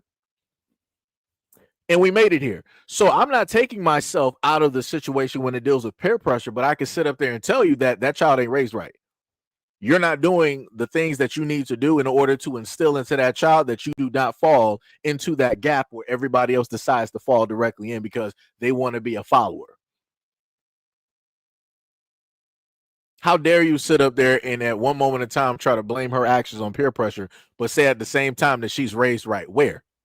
We wouldn't have to do this video. Matter of fact, we wouldn't even know who any of you guys are if she was actually raised right. If all three of these women who say that they love and they admire and that they care about this little girl, if all three of them showed up for the full duration of this girl's life and up until this point, we would not even have this video. She wouldn't even been amongst those groups. She probably would have been racing home to do her homework within 5 minutes because she's just that smart, and she would have had free time to just probably go do some schooling somewhere else. She might have been out there tutoring other kids that might have trouble. Like I said, I knew a girl like that. Shout out to Danielle. I knew a girl like that. She was smart. She wasn't a follower. She didn't do what the other girls sat up there and did. After school was done, she came home. She sat up there and did her homework, and then she was going to college while being in high school. This girl was, I'm not even going to say was smart. This girl is smart. So like I said, I know what it is that I'm talking about. So like I said, miss me with all of this black girl magic stuff that they trying to sit up there and do in this whole video during this situation. This is the wrong time to be doing this. You had any other time before this to try to oh, we're going to uplift this and try to turn this negative into a pot. No, we're not doing that here. We're not doing that here. You're trying to take away the weight of this situation. You're trying to lighten this. We're not doing that. You're trying to scapegoat. You're trying to basically shift the weight away from your child or family member onto other people. We're not doing that. We saw her on camera. We saw who laid hands on who first multiple times. We saw who took part and did not stop anything. And she was one of the biggest ones there. And she could have basically stopped people like, hey, we're not doing this. This ain't it. Let's just go about our business. She ain't do that. But you talking about she raised right though. And then the other one want to pull up to the scene talking about, oh, it takes a village to raise it. Okay. Again, placing the blame on other people. Instead of you placing the blame squarely at home for whatever reason, I'm not sure why this woman is not stating that everything starts at home. You're sitting up there trying to generalize and say it starts with the community. No, sweetheart. Everything when it deals with a child, it starts at home. Trust me, I come from a single parent household.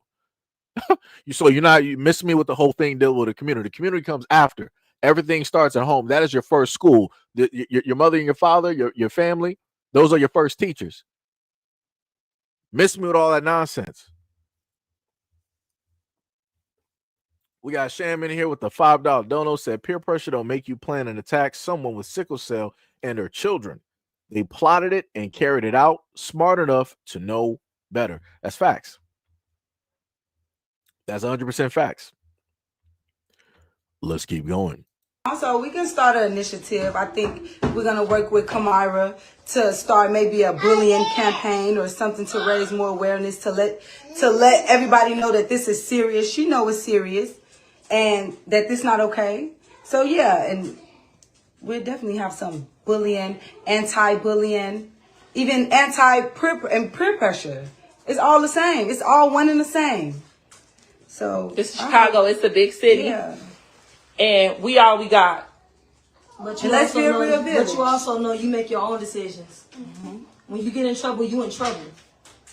You don't get to fall back on it because you're a kid. Yeah, we all know that, but you still have to put your best foot forward. You still got to do the best that you can. You still cannot put your hands on people, feet on people, or none of that. The only time you need to be putting your hands on somebody is if they touch you. Other than that, your hand's supposed to be on your side. I just want to say this.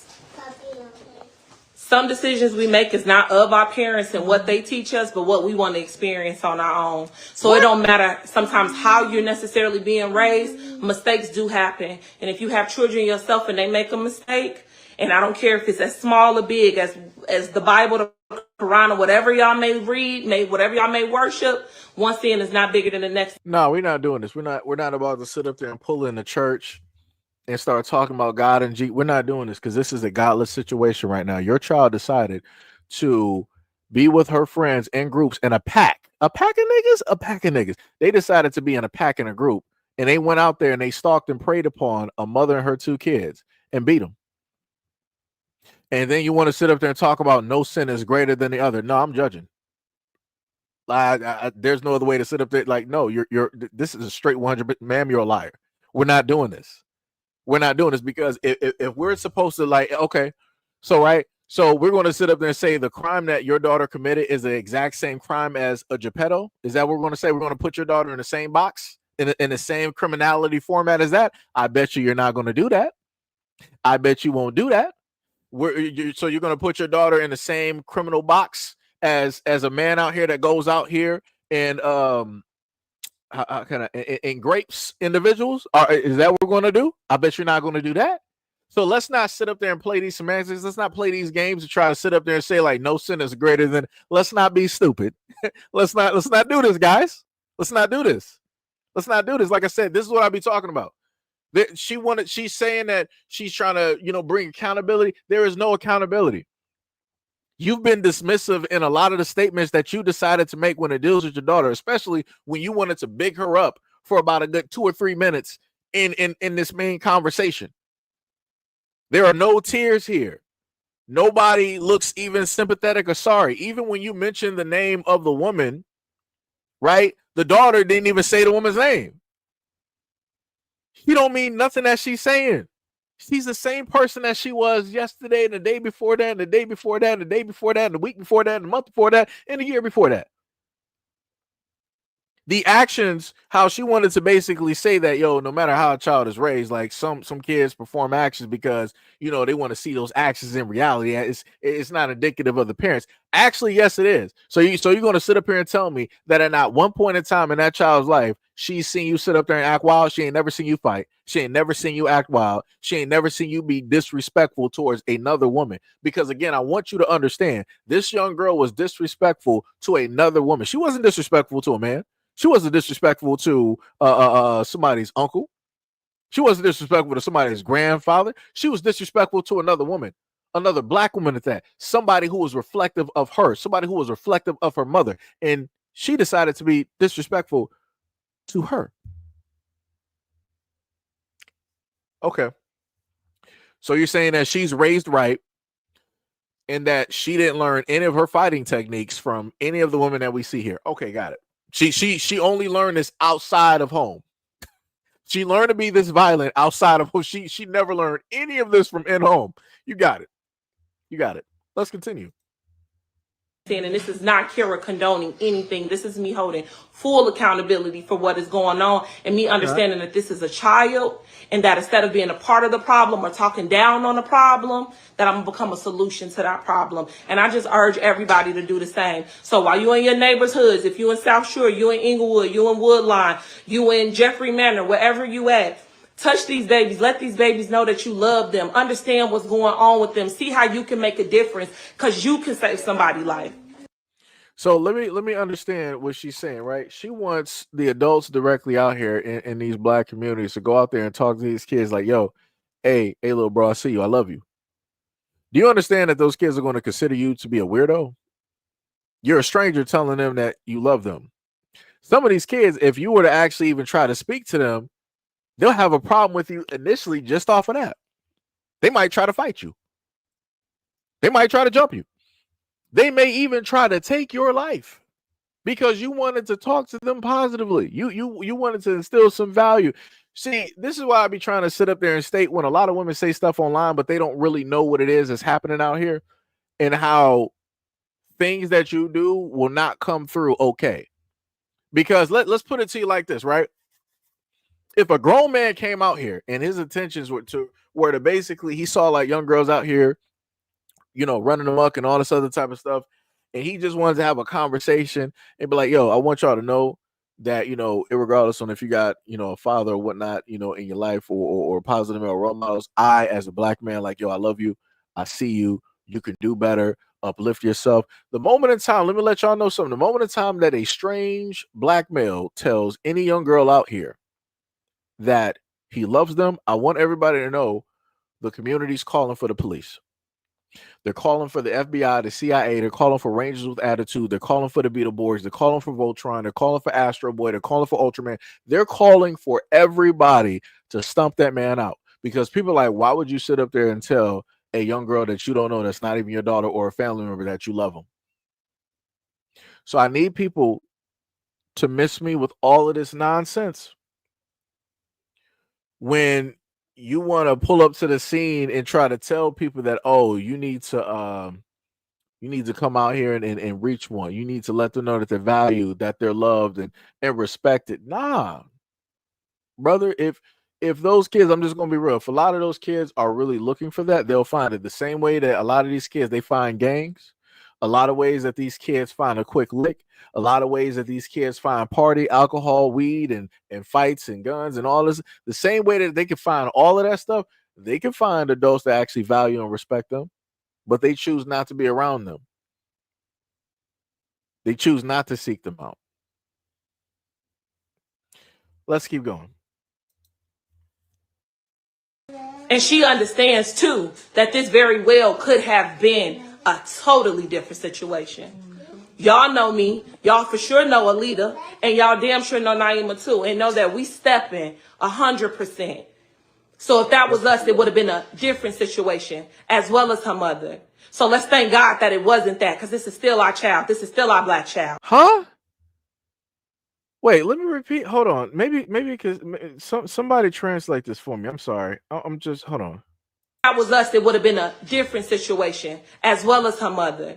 So let's thank God that it wasn't that, because this is still our child. This is still our black child. What is she talking about? Hold on. Let me just replay that one more time. Maybe I gotta pull it. Maybe it's something I missed. Hold on. Let me just look at this. Totally different situation. Y'all know me, y'all for sure know Alita, and y'all damn sure know Naima too, and know that we stepping 100%. So if that was us, it would have been a different situation, as well as her mother. So let's thank God that it wasn't that, because this is still our child. This is still our black child. Can somebody? Can I? This, it gets to the point where now I don't even know what she's even talking about, because she's based. What is she standing 100% on? What are they standing 100% on?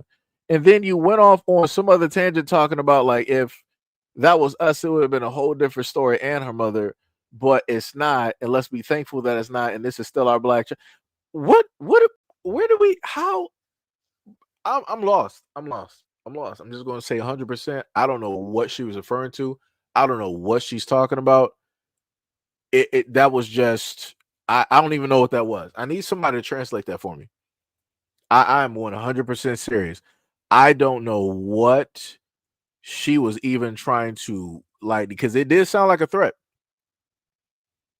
Lynn Diesel says she's making, yeah, that's what it sounded like. Like, I'm just highly confused. Like what are you talking about you stepping for? So what, you trying to say that you're gonna stand 10 feet for that child, and you're gonna stand, and if so what are you saying? So you're saying that if you were there and the kids attacked and then the mother tried to defend herself, which she did, are you saying that you would have stepped directly to the mother and y'all would have beat her, as the three women that you are? You would have beat that woman? You would have put hands and feet directly on her as well, along with those kids, sending her further into that? Like, specifically, this is why I sit up there and tell people, I'm like, yo, this is why everybody should not just be talking on social media. Because if it gets to a point where the mother that was assaulted decides that she wants to get a lawyer, I hope that she sees this video online. I hope she sees this video online, because a lawyer could easily sit up there and say that seems to be a threat, because again, she's not stating what she's talking about, but she's saying that she would stand 10 toes down, and you see the three women here and everybody knows who these women are. How would you be that known? Does that mean that you're known in the streets? Because you're not talking about the corporate world. You're not talking about in an office setting. You're not talking about in a workplace setting. You're not talking about in a college. You're not talking about being an entrepreneur. You're not talking about being somebody positive and that is looked upon highly in a community. So that can only mean one thing, which is negative. Or maybe I'm taking it overboard and too far, as somebody said before, right? I shouldn't be critiquing this because I'm a man. I shouldn't be talking about this, right? Let's continue. This is still our future. And I will hope that if anybody was to make a mistake, that they was able to come on live in front of a bunch of people that can point and have that thumb point back at them, but can't hold themselves accountable, that you would commend that from a child. It's adults that can't do that. So, Kamira, I'm proud of you. I'm proud of you too. And we love you. And we going to hold you in accountability with love and with honesty, and we expect that better. Absolutely. It's not over. You know you owe that lady a debt. You gonna have to make it right with her. Outside of all of this, you got to make it right with that lady and her family, because you took the first hit. Regardless of who you was following, you still did it. Whatever you got to do to make this right, you need to try to do it. Okay? So we're not gonna make this long and drawn out. We got y'all. We gonna figure out how to get in the field, anti-bully, beat the bully, and just know that it's some real steppers that's gonna be behind this. Whether it come with girl mentorship, youth mentorship, it's gonna be an answer to the problem. Real solutions, not just problems. No. And on that, we out. Lord have mercy. Lord have mercy. No, I'm reading the chat. No, that's pretty much what I said. You said that she's referring to the attacker's mother. No. And that's basically in a sense what I was alluding to. That's what I was pretty much saying. And to me, that don't make any sense. The woman was defending herself versus kids, and she could barely even sit up there and do anything in a broken state that she was, dealing with the health complications that she had. And these kids very much could have easily took the life of this woman because of those health complications. Very easily. And like I said, more than likely, I'm not sure if this was on like Facebook or TikTok or wherever it was, but I'm pretty sure, they're going to monetize this just like all the other mothers are going to do. They're going to, monetize this and make some type of money or whatnot or whatever directly off of this. It's some crazy work. It is a crazy world directly out here. Again, the only thing that I try to do is showcase the nonsense that's out here. I try to showcase the nonsense that is out here so that people are aware. You got parents like this. You got families out here like this that will stand behind these kids no matter what it is that they do, and they will try to lessen the severity of the situation by quote unquote now uplifting these kids. How about y'all would have started this anti-bullying initiative and all of this other type of stuff? Why didn't y'all start this like earlier on before it got to this point?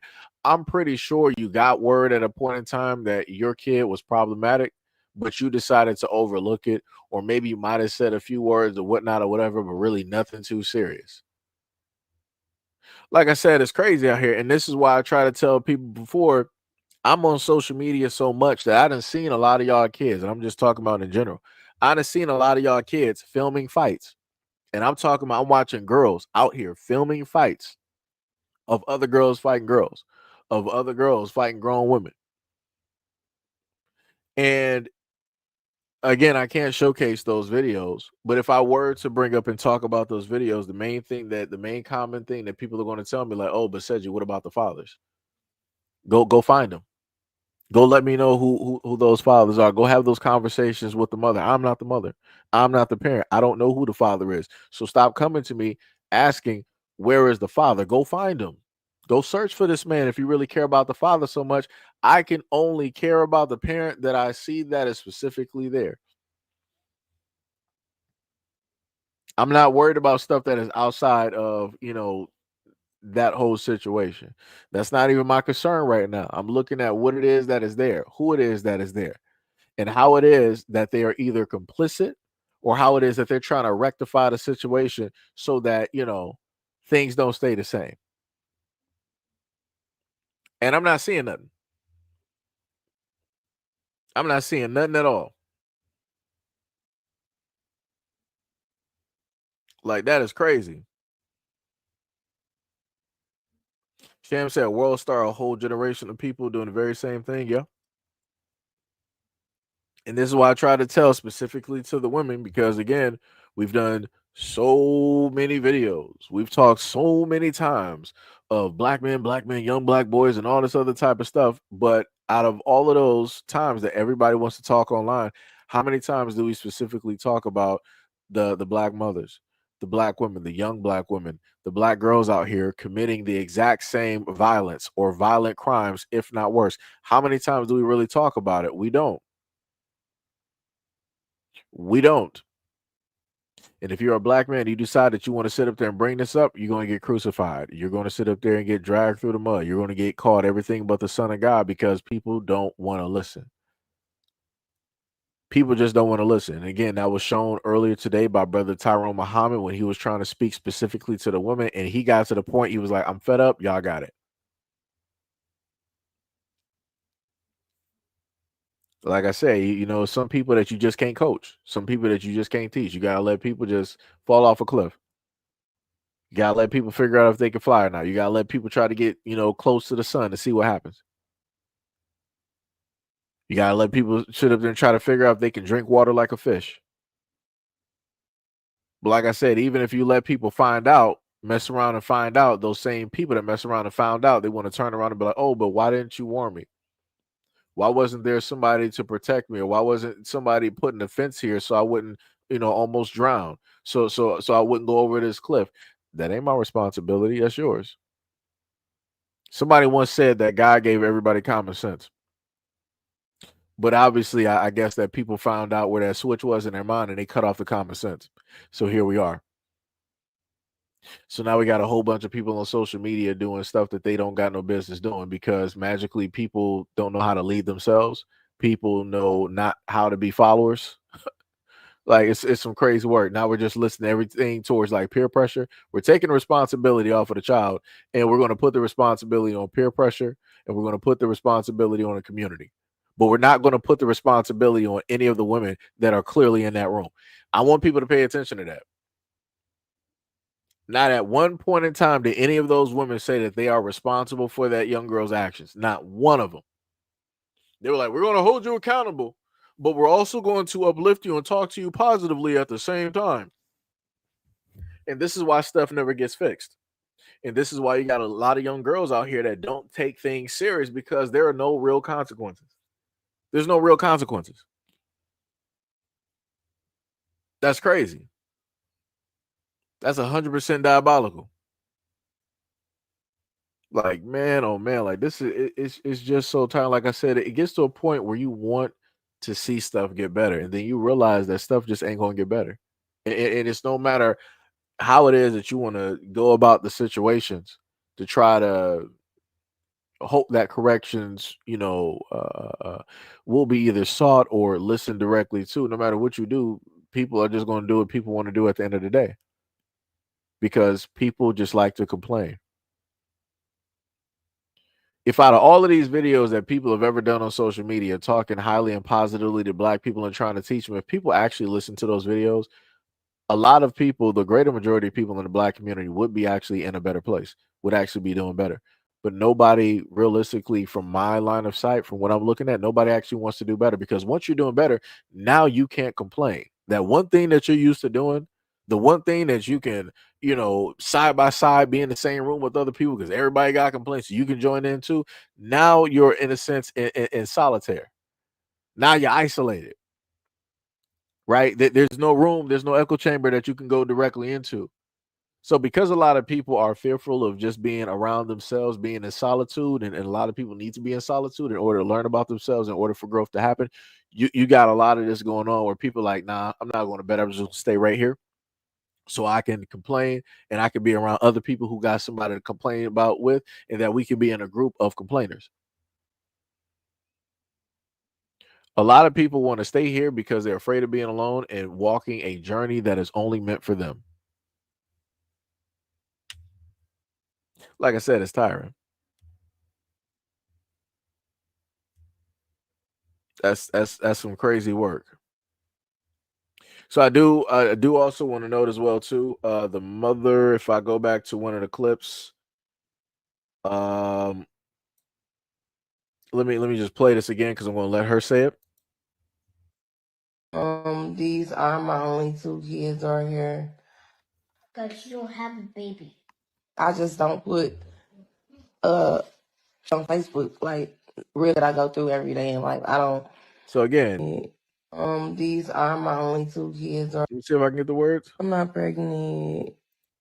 Right.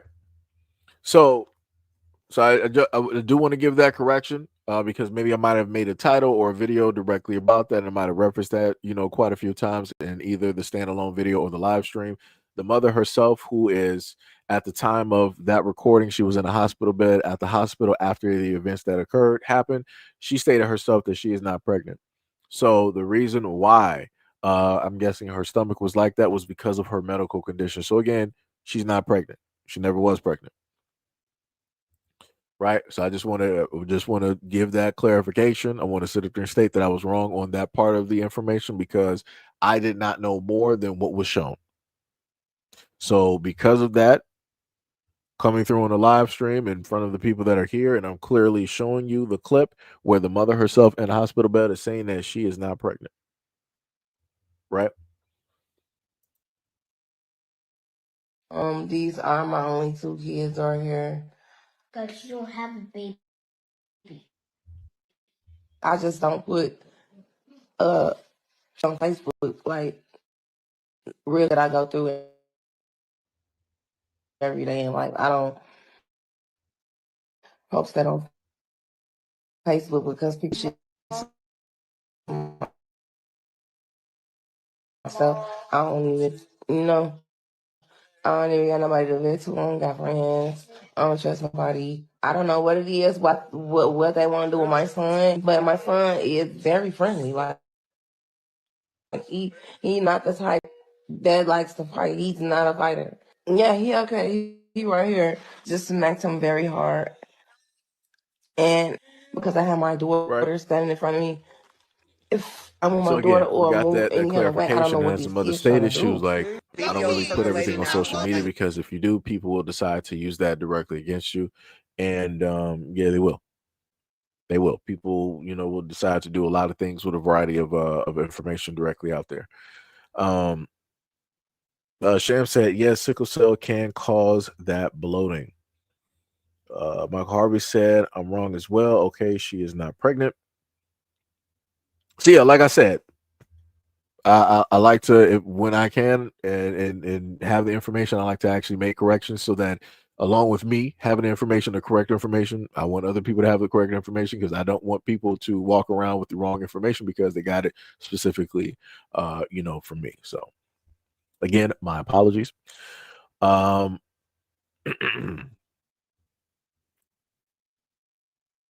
he's referring to somebody else. I think I saw somebody actually. Glenn Diesel said, I'm a new listener to you, Seji. Looking forward to more content and debates. You are very up on game and educated. You are, I want to say it's probably like 1,000,000,000%. Not a seller or anything near that realm. And keep going. Hey, much love, respect, and appreciation. Much love, respect, and appreciation. J Lock said there's also more videos about that on his page. Oh, you're talking about somebody else. Okay. But yeah, like I said, that's some diabolical work. And like I told people before, even talking about the instances of situations like this, you will have those out there again, the conservatives, the white folks out there that pull up to the scene and they want to start talking about the situation as if they had anything to do with it, as if they were even a part of it, and they weren't. And again, this is what they happen to do to try to solidify or prove their point. And like I told people before, it don't matter if I decide to, let's say if I had like a Discord, which I do, if I had a Discord and I decided to have the conversation there, and or it don't matter if I decide to do on TikTok, YouTube, wherever it is, it's a conversation that needs to be had no matter how it basically makes black people look. And I get that some people are going to say, well, black people aren't all a monolith. I get that. But the behaviors of the few will, in a sense, cover the many. And a lot of people don't seem to understand that. People always want to talk about I'm an individual. But yet, when you got black people out here doing positive stuff, you're finding out some positive history. Now people want to group themselves in with that positivity. But when it deals with anything negative, anything ugly, people are like, oh, no, leave me far away from that. Me and my family, we don't get down like that. We don't do that. I'm like, all right. But I'm like, you do realize that if you got negative black people out here that travel and the same actions that they perform in the United States, they perform that in other places around the world, that's going to look negative on you as a black traveler.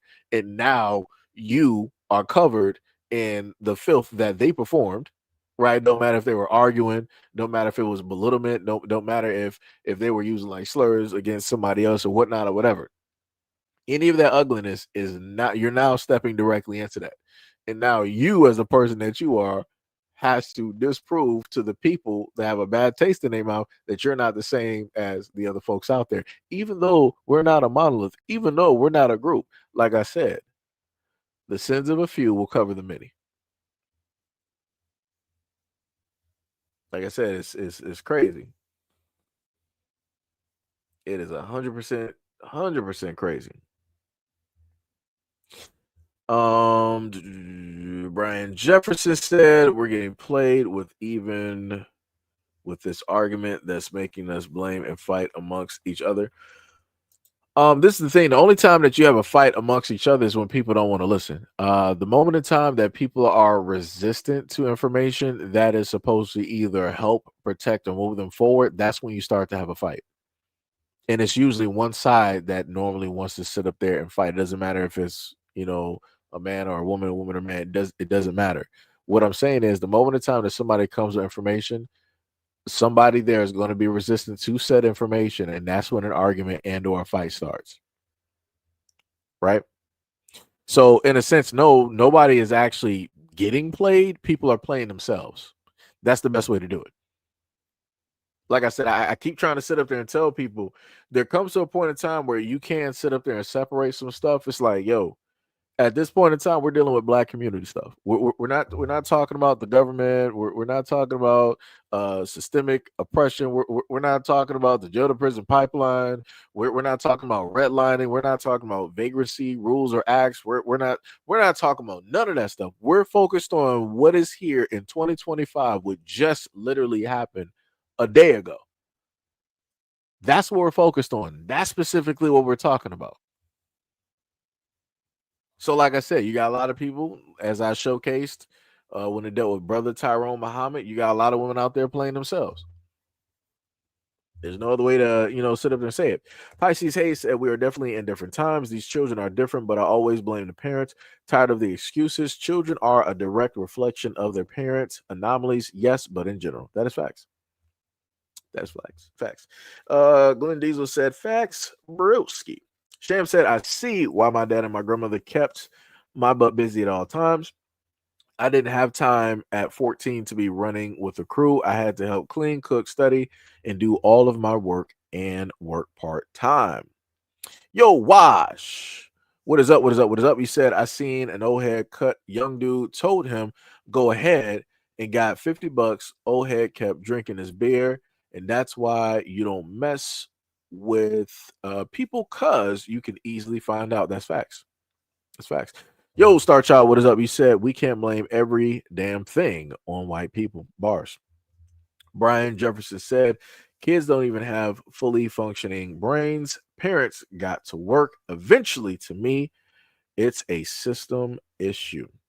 Tippy said, like he cares about the Black mothers and her kids. He's just using this to ish on all Black people. Oh, you're talking about the white guy right here? Yeah. Yep. Well, the main thing that he said was he specifically stated that to let other people know why it is that he doesn't, live in or around Black communities, as to basically say that he would be the one that's going to be in the video getting attacked. Like, what are you talking about? Like, yes, this is why I sit up there and saying a lot of instances like white folks be weird. Like, y'all just be coming out of the blue, just trying to make a situation about yourself, and you're not even a part of the situation. Like, why you got to be so weird? Like, worry about like the close to $40 trillion debt that we have in the United States. Worry about that. You're worried about a community which you're not a part of, never been in, that you never lived in. You don't even know anybody from. You probably don't even know any Black people. Just to be real, like I said, this conservative clown that wanted to sit up there and start talking about Black folks, crazy work. Brian Jefferson said funding for the school, opportunities for the parents, and etc. America could prevent a lot of stuff with us. Star Child said we don't get graded on the individuals. Yep. Timothy, what is up? What is up? You said, oh, they are in the garbage range. Use a kid like Jackie Chan uses ladders in these situations. That's crazy. Sham said, it ain't the school's job to parent your child. The problem begins at home and not the schools. Yeah. And that's what brother Tyrone was trying to explain to the women, but they were caught up on the thing that he said, like, stand down, and they wanted to start really raging out and rah rah rah, and really, it was just, man, oh man, it was just, it's bad. That's going to be a separate video by itself. Thought y'all said, just like the other guy who had the Mexican girl in his trunk, he is Nigerian. If he was black, they would still be talking about him. Gail said, who bought that child that coat? In the background, they need to take accountability as well too. Yeah, I don't know where she got that coat from. Michelle Harvey, my apologies, I think I said Michael earlier. Michelle Harvey said, this does happen with black people, especially negative stereotypes. Yeah. Brian Jeffrey said, how did we get here and what happened once we got here, Seju? It's all about the government, and this is all directly related. What I'm saying is this. There are certain situations, I get how people say, like, hey, we can parallel, correlate, and all this other type of stuff. Like, let me put it to you like this. There are certain issues within my own life that have zero to do with white people in the government. Like when it deals with, let's say, like relationships or issues with family, that has zero to do with white people, zero to do with the government. So this is why I try to tell a lot of black folks out here, stop trying to say that everything is specifically about systematic oppression, everything is about the government, because it's not. It is not. Like, if you as a guy, right, if a black man out here decides that he wants to deal with the most stereotyped negative parts of black women out here, right, when it deals with the most erratic behavior, when it deals with the overly emotional, when it deals with the violent, always want to sit up there and fight, always starting stuff, putting a man's life in danger. If you as a black man decide to deal with that, you're not going to sit up and say, oh, the white man made me do it. You're not going to be able to say, oh, the government made me do it. It has nothing to do with that. Oh, systematic oppression made me do it. No, it has nothing to do. The Willie Lynch letter made me. No, it has nothing to do with that. You made that choice as a man to deal with those women. You saw the flags, you saw the signs, you saw the blaring lights, and you decided to go past all of that and still deal with those women because I can fix her. And now you done fixed yourself directly in the grave, never to be seen or heard from ever again. So are we going to sit up there and say that too is still the white man's fault? Systematic oppression, the government. Like I said, like, yo, people gotta learn how to separate stuff. People have to learn how to separate stuff. Glenn Diesel said, I was always told that I'm different than the other ones, which is hurtful, but the truth at the same time. I love my people. Oh yeah, I get that. Yeah. I've been told by a variety of black people that I sound white at certain times in my life. And a variety of other things, and I'm like, what does that even mean? I'm like, I don't even get that. It's like I'm talking the exact same way that everybody else talks. Oh, so what? Because at times I'll pronunciate or pronounce whatever. Like I said, I got to the point in time that I got so tired of like black people saying stuff that I just started messing up on everything on purpose. Like I said, people going to critique me any which way it goes. Let me just do it on my own terms. So, I just got to that point. So shout out to the folks out there that always spot the typos and different things of that nature. Like it'd be like that. You just get to the point where it's just like, I don't care no more. Let me write this out. Let me speak this way. Let me say it this way. Because no matter what I sit up there and do, and again, I've been doing this for a long time, I'm always going to be, critiqued, and people are always going to sit up there and list something as a negative or an issue or whatnot or whatever. So, like I said, it's I get you. I understand. Glenn Diesel said, my people keep holding themselves down. Timothy said, them brains would be margarita mix at this point. Oh, yeah, I get what you're saying. Yeah. Peggy Baker said, to thine own self be true. Sham said, our parents had to be I'm sorry.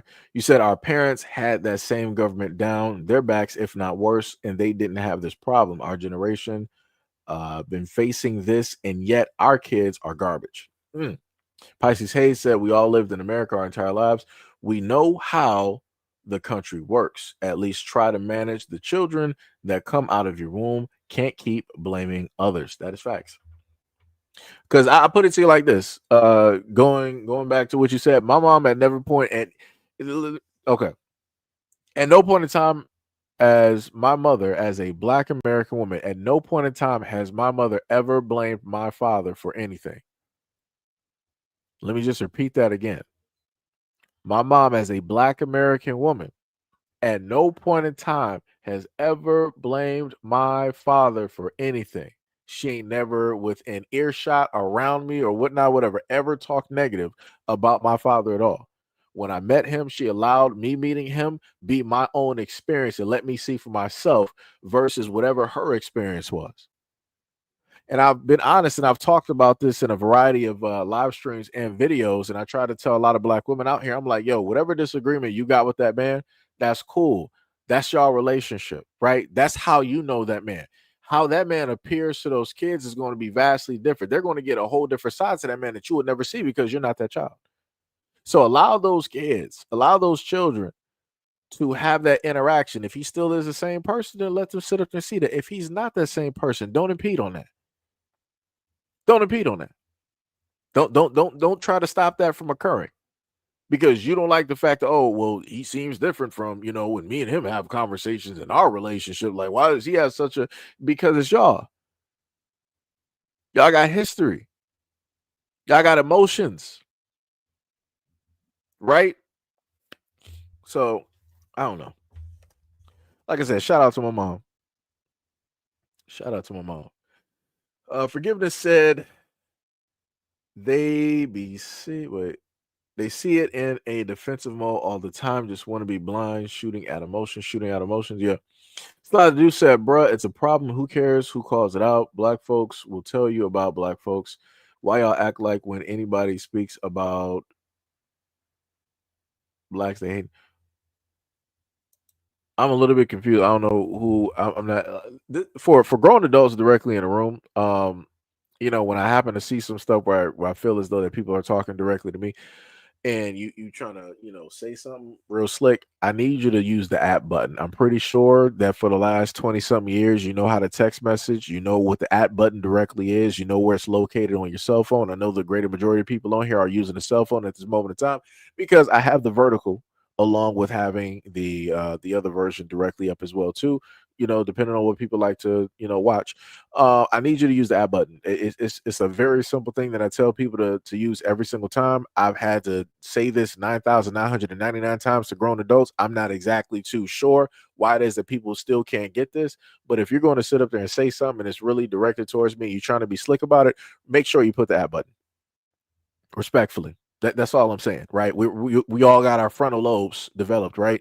Use the app button. Sham said, it's a home issue. Too many people having kids that don't want them and can't invest care in them. Tippy said, Black people don't attack white people, though. Unfortunately, Black people attack other Black people. So why are white people scared? That is facts. It's a great point, Tippy. Great point. JCD said, disconnecting the hood, the old heads, and 4 of them will chase you off the block because you was making it hot. Yep. Lindiza said, white people hate us but love our culture, but are envious because theirs is a story of hate and genocide. Also, the use of the church to go after children. Brian Jeffrey said, I disagree with that. Your entire existence is entirely due to history. To the history, all of us. It's why we're here. Literally, okay, whatever you said. David said this has nothing to do with white people. Was it JCD is agreeing with Brian? Timothy said sometimes you got to put the fear of God into these kids, and what better way than trying kids to each other, their legs and arms. Oh yeah, I get what you're saying. Yeah. Timothy said majority of societal problems are the fault of white people, but in this particular case, it's Black parents. Let me see. What was it? Glenn said these guys simp on women that don't even like them. Sam said, even if history is what why we're here, it doesn't change. Our old heads doesn't have this issue like we do now. Yes, outside forces influence it, but the root is it. It's a home problem. Gail said, my man said you better not be talking ignorant. I like my men's proper. That's crazy. Brian Jeffrey said that's falling for the okie doke because us fighting and blaming each other when they control the resources and the policies that frustrate us and sets us up to fail. United we stand, divided we fall. This is what I would like to say, right? All right, so for Brian Jeffries, right? I have the task that nobody put me up to this task. I built this task specifically for myself, right? So what I need you to do is go directly after those resources, right? If you're saying that we're pretty much in this whole area of like this divide and conquer, whatnot, or whatever, right? Separate yourself from this box and be the solution to getting those resources and the things that black people need, right? You got people that are meant for every single task. I'm doing a task that I basically created myself. Nobody gave me a platform, nobody made this for me. I did this directly, as a lot of people would like to say, from the mud, from the ground up. This was not given, it was built. Blood, sweat, and tears. A lot of arguments, a lot of emotions going directly into this, a lot of losses. So what I need you to sit up there and do, because I see a lot of other guys that like to pull up to the scene talking about like, yo, well, we need to sit up there. What I need y'all to sit up there and do, since y'all the ones that say that y'all basically see where certain things are and how it needs to. I need y'all, that should be the task for y'all to sit up there and do. That's what I need y'all to do, because I always had guys coming up here telling me like, "Oh, you got a platform and you this and you create your platform." The same way I'm like, I'm a nobody. No, nobody know me about here. I am a nobody about here. So the same way that a nobody can create something so that a few people can know them, you can do the exact same thing too. You can go out there and start doing the footwork. You can go out there and get on TikTok and hurry up and get famous. Make some viral videos, some great catches, and get the eyes and the attention of a lot of folks directly out there. And you can start building your platform and building your support and building the grassroots thing that you need, so that you can get a lot of the things that you say that we need. It's a little bit irritating when people want to try to frame it as if the person talking needs to be the one to do it, but yet the people that are talking ain't the ones really doing it themselves, even though they're the ones supposedly pointing out the issue and the problem. That's some crazy work. Sham said people out here wilding out and they have children that they don't want. Those throwaway children are treated the worst and they grow up being unwanted. That is why we have this issue. That is bars. She does it, said facts. Glenn Diesel said, I get criticized frequently from black people for being educated, and a lot of black women won't date me because I'm educated and don't do hood-ish and can support myself. It's considered a negative. This is the thing I would sit up there and tell you. They have other areas of which that I even found out about. They have other places of which educated black people go. Both black men and black women, they go. They got meet and greets. They have these type of soirees or whatever it is that you want to call it. Like let's say for STEM or different things of that nature, where people go there for business and they go there to potentially find somebody that would match up with them, that are within the same thing. Maybe the person might be in government. Maybe the person might be in STEM, science. Maybe the person might be in medical or business or law, right? They have different areas and avenues of which educated black people can go. You don't have to go to the basic everyday, thing. You're not going to find what it is. I'm going to tell you, you're not going to find what it is that you're looking for when it deals with a black woman. You're not going to be able to go to the every day and just find the black woman that's going to fit you. You have to go to very specific areas to meet up with well-to-do black women that are directly out there, well-to-do, educated, black women, right? So like I said, all I'm saying is don't give up. Just search some other places directly out there and you will be able to find what it is that you're looking for. Sam said the government don't make you pump out unwanted kids. That's your choice in life. Rather than be responsible, too many parents still try to party, still trying to be wild is even worse. And I've talked about that as well, where you got moms out here that are like 20 something. They out here just like popping out kids and they're like, I'm still want to live my best life. I'm still youthful. I'm still young. And they out here at the club twerking, dancing on tables, taking trips while the grandparents or the aunts got to watch their kids. That's crazy to me. Be a mother. If you want us to go out there and travel, stop going out there and having unprotected relations with dudes because you think that they are the most attractive ones because you find the negative traits about them attractive. That's crazy to me. That's crazy. Like it'd be like that. Pisces Hayes that I don't know why people say sounding white. That's literally a slight to black people, as if we're dumb and can't speak correctly. It'd be like that. Tippy said because those people who speak on black issues who are not black are hypocrites. They need to call out their own people and their mess. That is facts.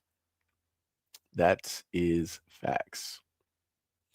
Timothy said, knowing black history, this can be considered white folks' fault too.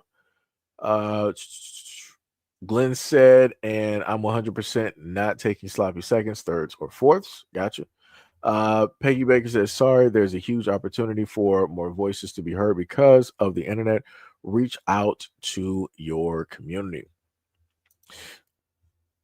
Wait, I'm a little bit confused.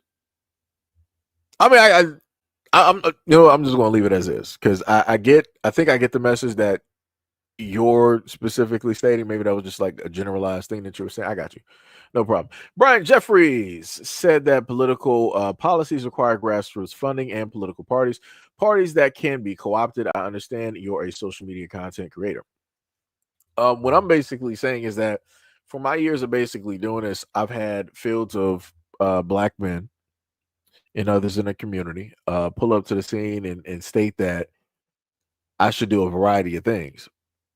And I'm like, that's easy to say when, somebody is doing this, but I'm like, you could easily do it yourself without all of the lights, right?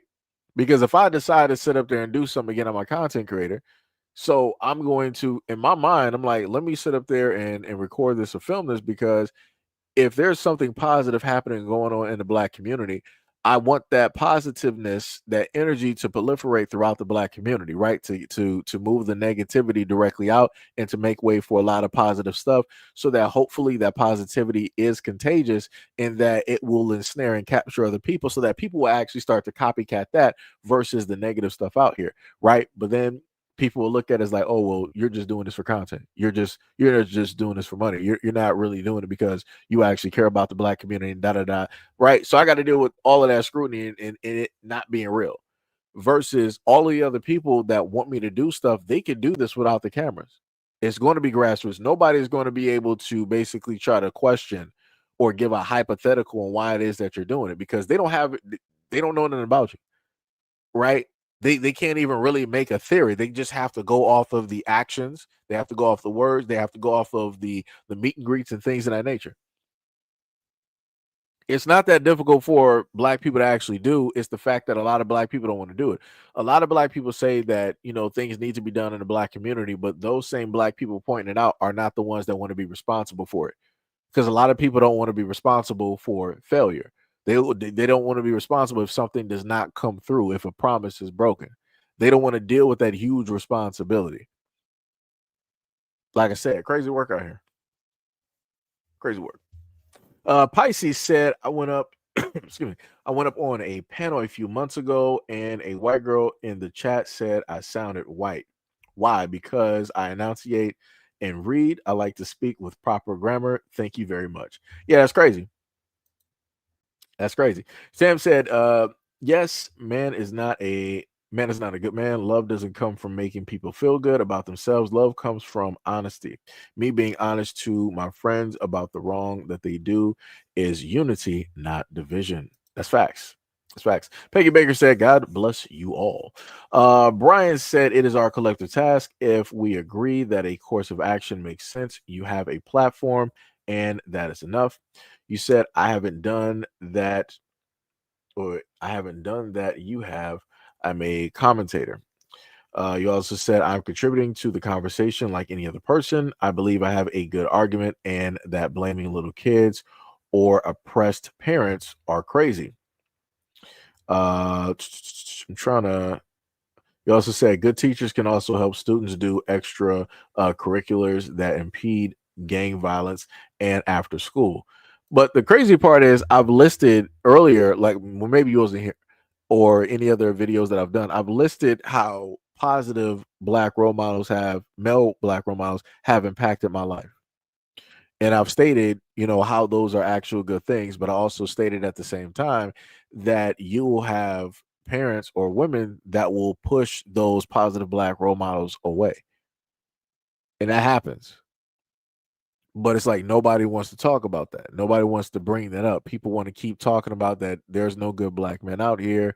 There are no black fathers out here. Black men don't want to, be stepfathers and all this other type of stuff and whatnot or whatever. But you got good, well-to-do black dudes out here that are willing to give people a chance. But it's like once it gets a little bit too close, then people start moving away, right?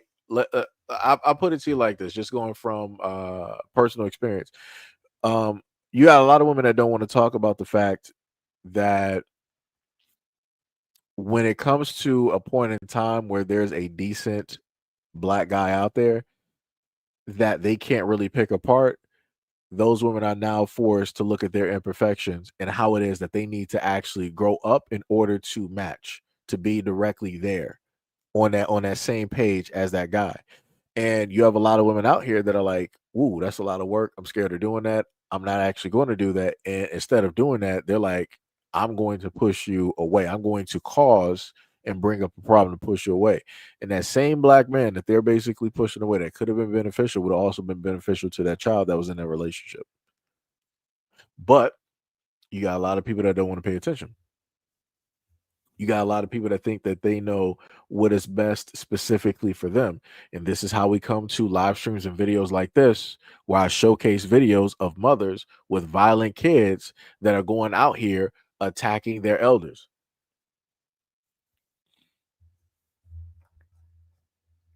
So,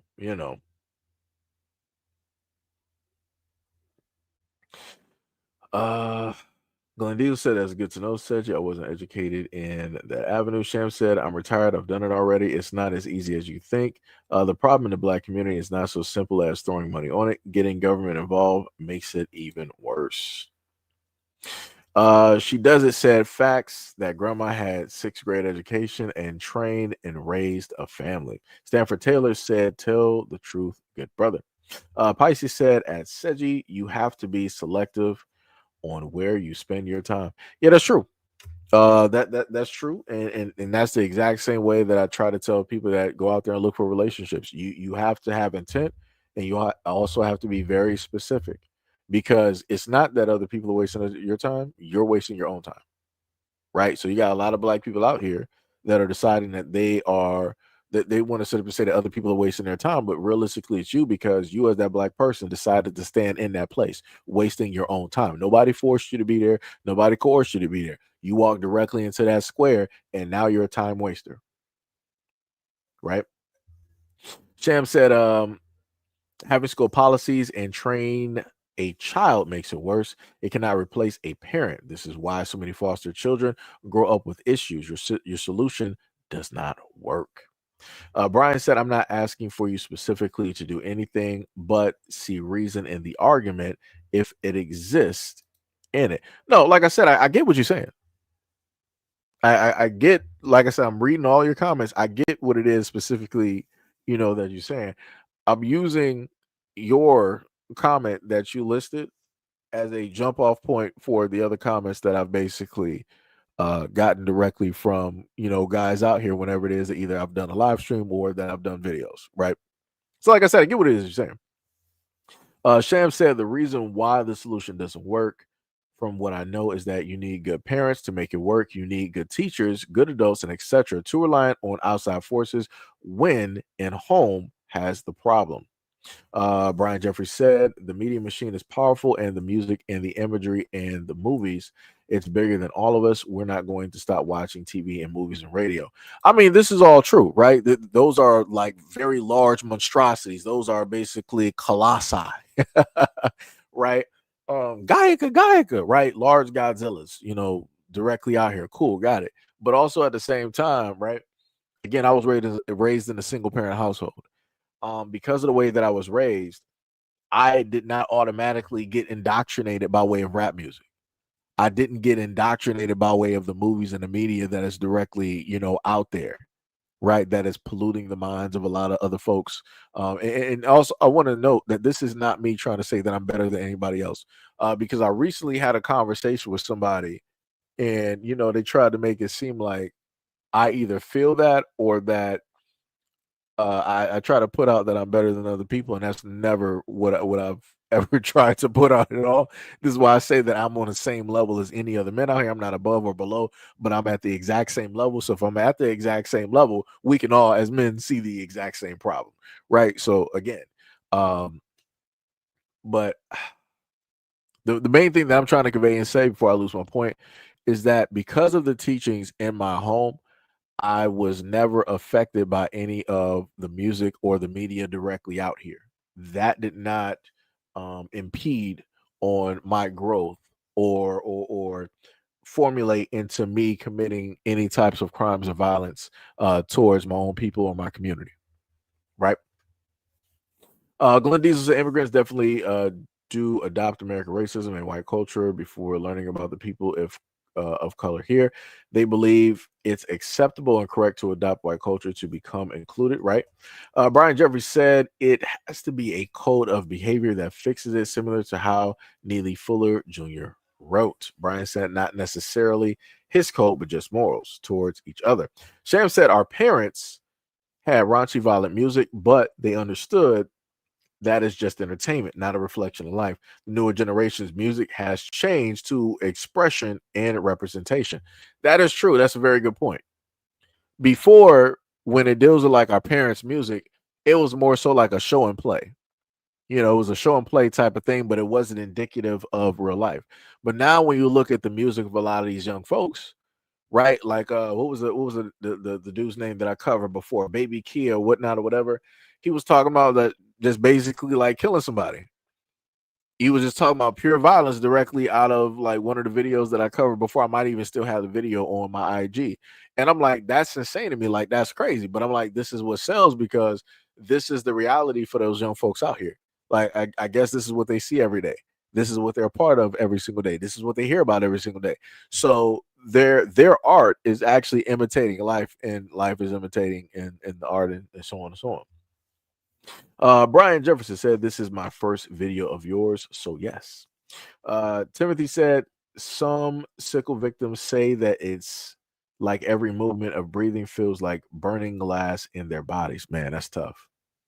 Brian Jefferson said, "That's what Cardi B, Meg Thee Stallion, Nicki Minaj, Sweetie, and TikTok as a whole platform told them to think." Sham said, "I'm speaking of experience as an activist. The fix is not as easy as you think." Brian Jefferson said, "Funded and promoted and FYP selected by people who do not look like you." Brian said, "The record companies, movie companies, TV, and etc., and even black creators, uh, wait, thought their handlers and sorry, through their handlers and advisors steer our culture to be the way that it is." Henry Locke said this video was awful. I mean, if you're talking about the actual like video, yeah, that was tough. Yo, that guy from Texas, what is up? What is up? You said there are a lot of black women who don't want a black man with high self-esteem. Glenn Diesel said the video was crazy.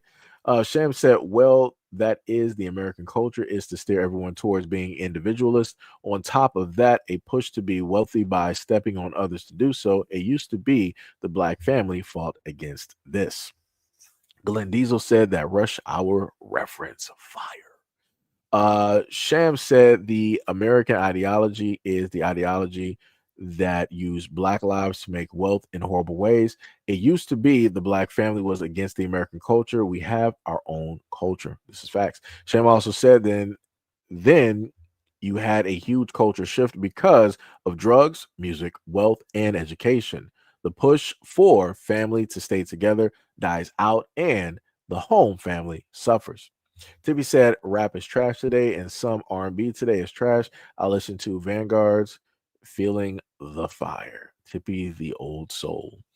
Glenn said, "I say that grown up in a diverse university, diverse university community in Utah, that was all immigrants and natives. We never fell for the trap because we would all share food and have culture weeks for everyone." Tippy said, "My mistake. That's the Vanguards. Somebody please." It'd be like that, Tippy, the autocorrect. It'd be like that. Sham said, "What I have experienced and found is that the solution to this is not more government. School is still government. The solution to this has always been strengthening the Black family. Bars. So now I've actually officially caught up to every single comment directly up there. I think I've been reading for about a good 30 minutes. Good 30 minutes. But yeah, man, like I said, it's 100% tough out here. It is very, very tough directly out here. And for me, I want things to specifically get better. And at a point in time, things will. But if we get to a point in time where people are still being argumentative and they don't really want to listen to the words that somebody else has to say when they're trying to do it for the best interest of them, and they're trying to protect them, and they're trying to stand in front and take all of the blows, right, so that they are fine and they're capable of walking, it's pretty much over. And like I said before, there's a lot of things directly there. Now going into the normal, conversation and the things that we've covered before, when I've talked about the fact that you have the whole thing of the feminism ideology and how that broke apart families, and government broke apart families and things of that nature.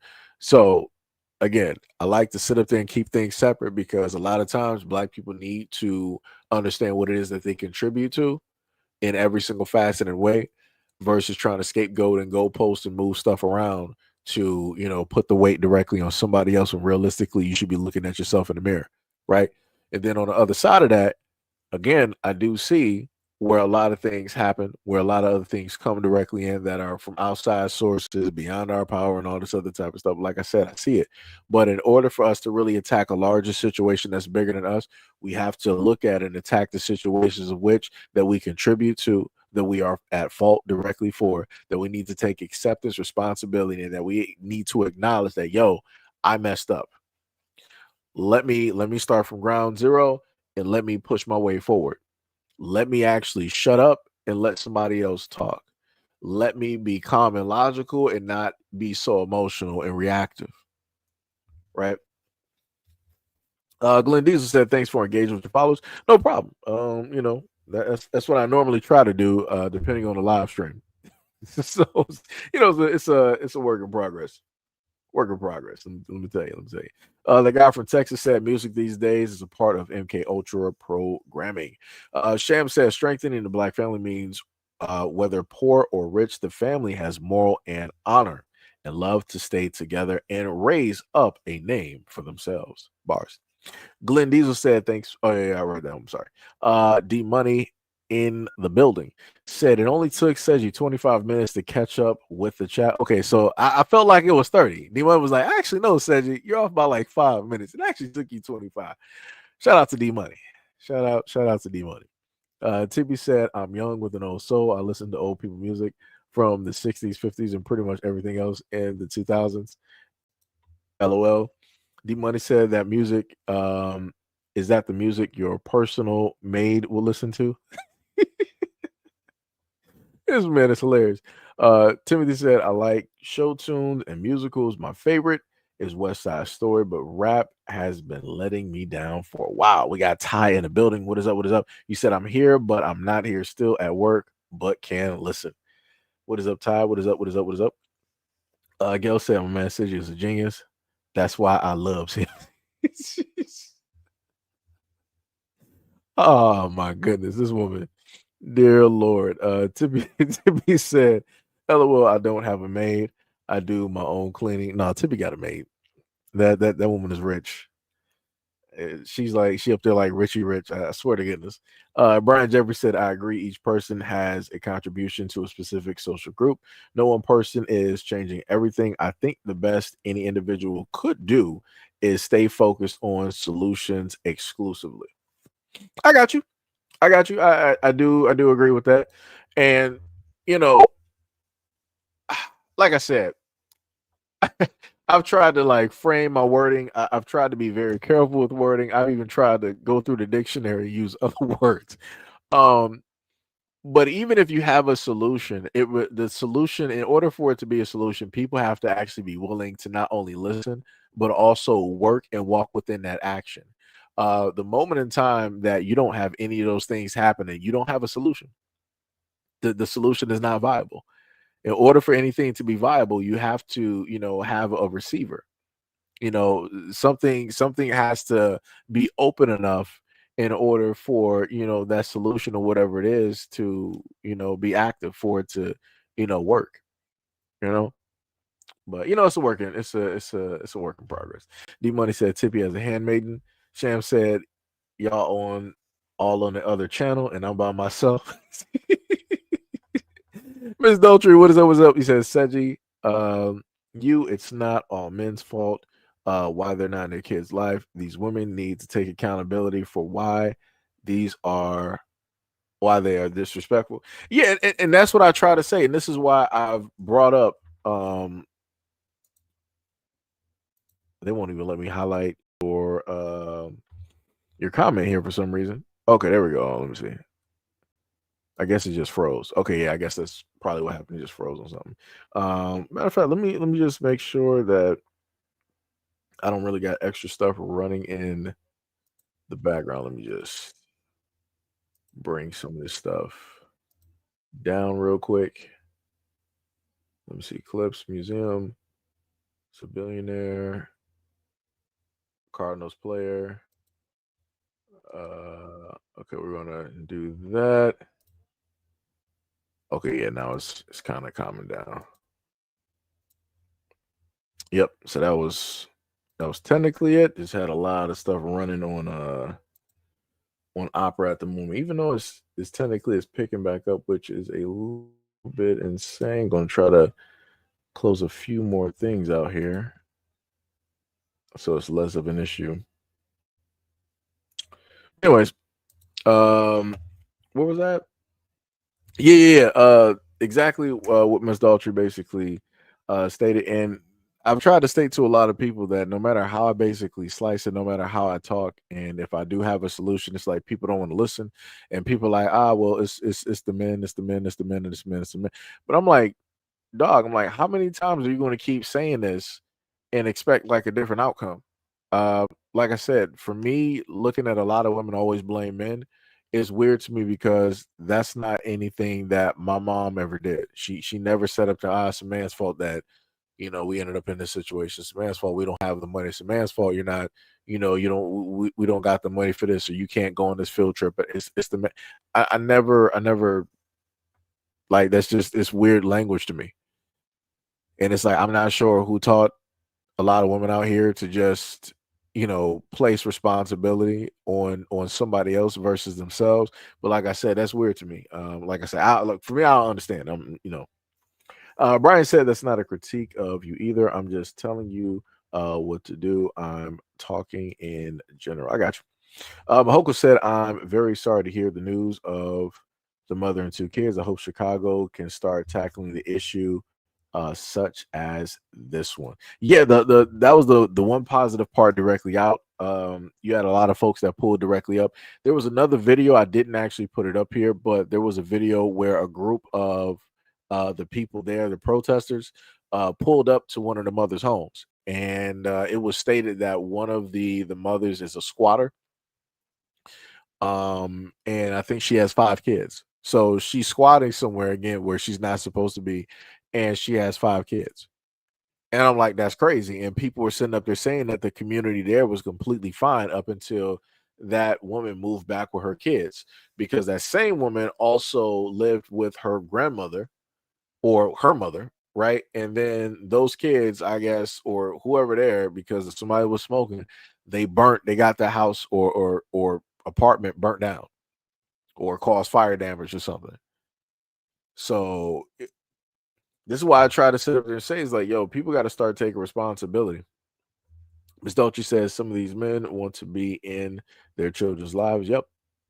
Brian Jeffrey said, yes, and someone else being dysfunctional is not a reason to derail our own constructive behaviors.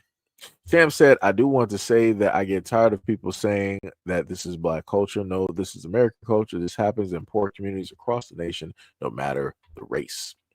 Tippy said, I don't have a maid. I'm not rich. I'm not a racist. I'm shocked. I didn't call out these little. Obviously, we're not going to read the rest of that comment. Didn't call out the rest of these kids for shopping this month. Dear Lord, Tippy said, Tippy trying to be stingy with her media services. Brian Jeffrey said being highlighted for National Security Presidential Memorandum 7. Timothy said poor display of black community is the white folks' fault because they created the lineage of dysfunction. Ms. Dolce said, right. Mahoko said, damn, really? Yeah, that's a direct reflection of on the kids then. Timothy said, damn, sickle cell with 5 kids. No. Timothy. No. Not the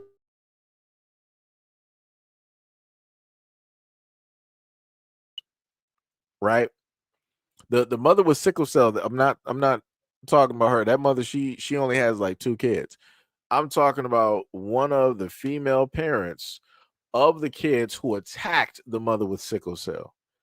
That woman, right? That woman decided to squat. She's a squatter, right? She don't really have nothing. And she also has 5 kids. So it's like that's why I keep saying it's like it's crazy to know the fact that you as a woman can barely take care of yourself, but you keep making kids. How does that make sense? And it's like, how do you have to squat if you got 5 kids? Shouldn't you be getting like thousands of dollars in checks for kids from the government, taxes and all that? Like it's something. So the math is not mathing. The math is not. If you got 5 kids, there's multiple women out here on TikTok that talk about how many kids that they got and how much money they get from the government. The math is not specifically mathing when it deals with a woman with 5 kids squatting. It's like if you're squatting for a living, you don't need to have kids. You need to give those kids up to the family or give those kids specifically to the father. But obviously, she's hanging on to those kids because there has to be some type of money involved. There has to be some type of money involved. Gail said one solution to having kids is to stop giving epidurals, let them feel every single contraction. Oh, that's a good point. Yeah, pain is a very great teacher. Mahoko said, "Oh, and by the way, the guy you posted, screen cap was a typical WS. He can kick rocks. His own or his own guy committed fraud, claiming a bear attacked him. Oh, that's crazy." Yo, that guy from Texas, what is up? Much love, respect, and appreciation. And thank you for the $5 dono to the channel. Much love, respect, and appreciation. Sham said, no, Chicago ended their welfare. You can only get it for 2 years, and that's it. After that, you can get food stamps, but not welfare. Ah, okay. Oh, well, that woman better sit up there and find a job. She better find a job real quick. She better figure something out. Like I said, and like somebody else stated directly in that video. I may just bring that up in like a solo video. But a woman stated that it don't make, and this is a black woman stating this. She was like, it don't make no sense how you're out here struggling when they have a variety of resources for women, especially women with kids. You shouldn't be struggling. And she's 1,000% correct. That's what I don't understand when I always hear women out here talking about it's hard for them and they struggling. How? They don't have programs out here. I know black men out here that are single fathers. They don't have programs for them. There is no monies being given to them. There is no help for them at all. It's either you make it or you don't. When it deals with women out here, there's tons of monies, there's tons of programs, there's tons of people out here to matter of fact, you got single women out here that have gone online crying about their situation and people donated money. I'm talking about thousands of dollars. Men can't do that. So again, to hear women talking about that they're struggling how? That sounds like money mismanagement or something. Like you just spending money or whatnot or whatever on the wrong things. Again, shout out to that guy from Texas for the $5 dono. Timothy said she birthed potential investments. One of them got to make it 1 in 5 chances. That's cold-blooded. That's cold-blooded. That guy from Texas said, oh, responding again, my bad. Sham said Wisconsin adopted the same rules, so by the time her second child is born, or third, the welfare is drying up. The wait list for homes is very long as well. So it explains why she is squatting. Mm, mm. She better go out there and find a job.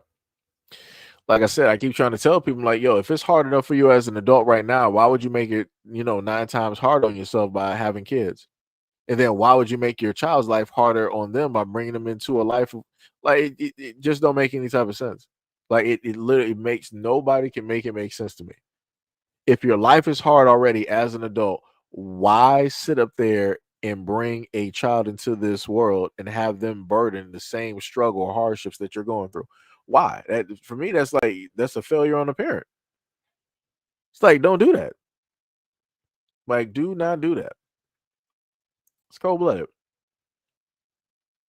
Like, man, oh man. D Money said also happy International Men's Day. I didn't even know that. Happy International Men's Day to all the guys out there. Much respect and appreciation.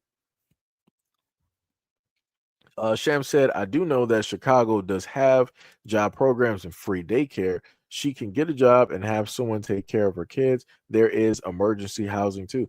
And that's what I'm saying. Like, for a lot of women saying that they always struggle, I'm like, how? Like, I've never heard of these programs for men. And again, like I said, I know personally a black man who is a single father. He don't got no help from other of the kids or nothing like that. He's doing that. Going out here, finding jobs, working jobs, doing all of these things, helping the kid with the homework, sitting up there, raising, putting him to bed, helping him with his homework. He's doing all of that. They're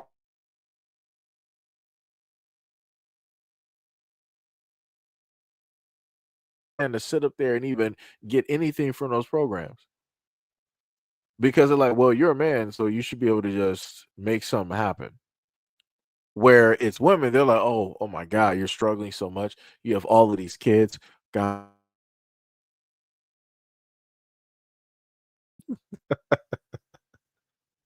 Like I said, crazy work.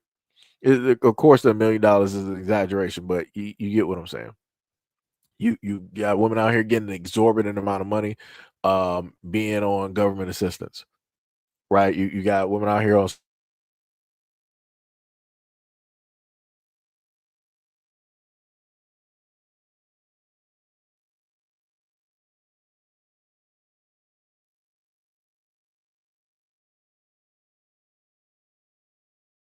shambles, 100% in shambles, diabolical in nature. Sham said there are even CNA training programs down there for free, but about $50. She has ways to get out of this problem. Brian Jefferson says start being too constructive and they're going to interfere the stream. I mean, it'd be like that. I really feel like it's just more so happening on my end. In a sense. It'll live chat. You say I can actually like some of these comments here. So let me see. Go funding super highlighted members and chat. I think, do I have to go to, let me see. They said limit disruptions for channel members, automated.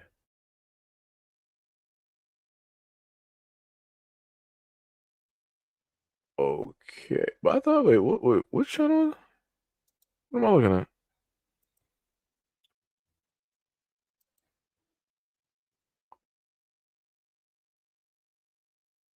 Thought that was already on. Okay, that's a little bit weird. So now, hold on, let me try to go directly through.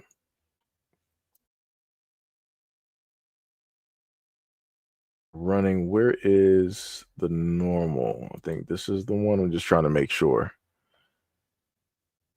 because I want to actually not highlight, but go through and like the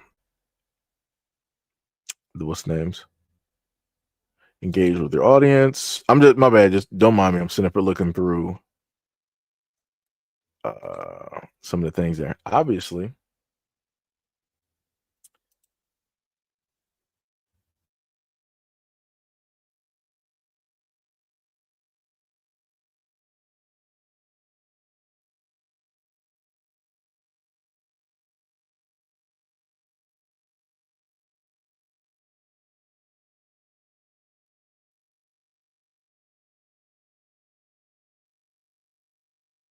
I've noticed that interruptions will happen, or different things of that nature. So yeah, you are correct, but that comes part of course. You just got to deal with it when it comes up and when it happens, and work directly through it. This is why I sit up here and tell people much love, respect, and appreciation. And shout out to all the support that I get. Shout out to any subscribers, new subscribers, potential subscribers. Shout out to anybody who has donated by way of bits, which is a new form that we have enabled directly on the platform. By anybody who has donated by way of the super chat, or even like super, I guess you could say super comments on the standard issued videos where you make like highlighted comments and things of that nature. Shout out to a lot of y'all out there. Shout out to the members. Shout out to the patrons. Shout out to anybody who's donated also by way of Cash App. Much love, respect, and appreciation. Every little bit helps. And again, y'all are the reason that I'm able to do everything that I'm able to do every single day. Also to note at this moment in time, because I like dealing directly with numbers. If I go to the live stream, I want to say, if I gotta look at one, what is this, the vertical? Yeah, so hey, shout out to Gail. Oh, they won't let me actually like your what's the name, because you did 10 jewels. Shout out to Gail. Much love, Gail. Gail sitting up here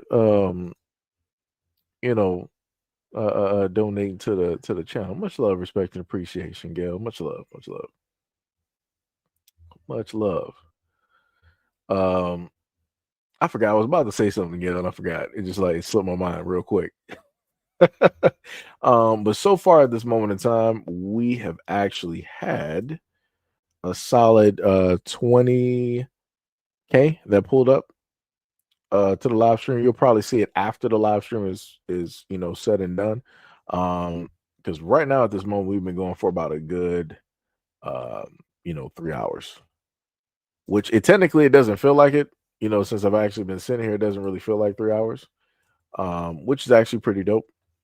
But I will also say, for a lot of other folks out there, for a lot of the people that happen to follow, a lot of my moderators and things of that nature, again, let me know when y'all got some stuff going, and I'll highlight it directly on on the channel.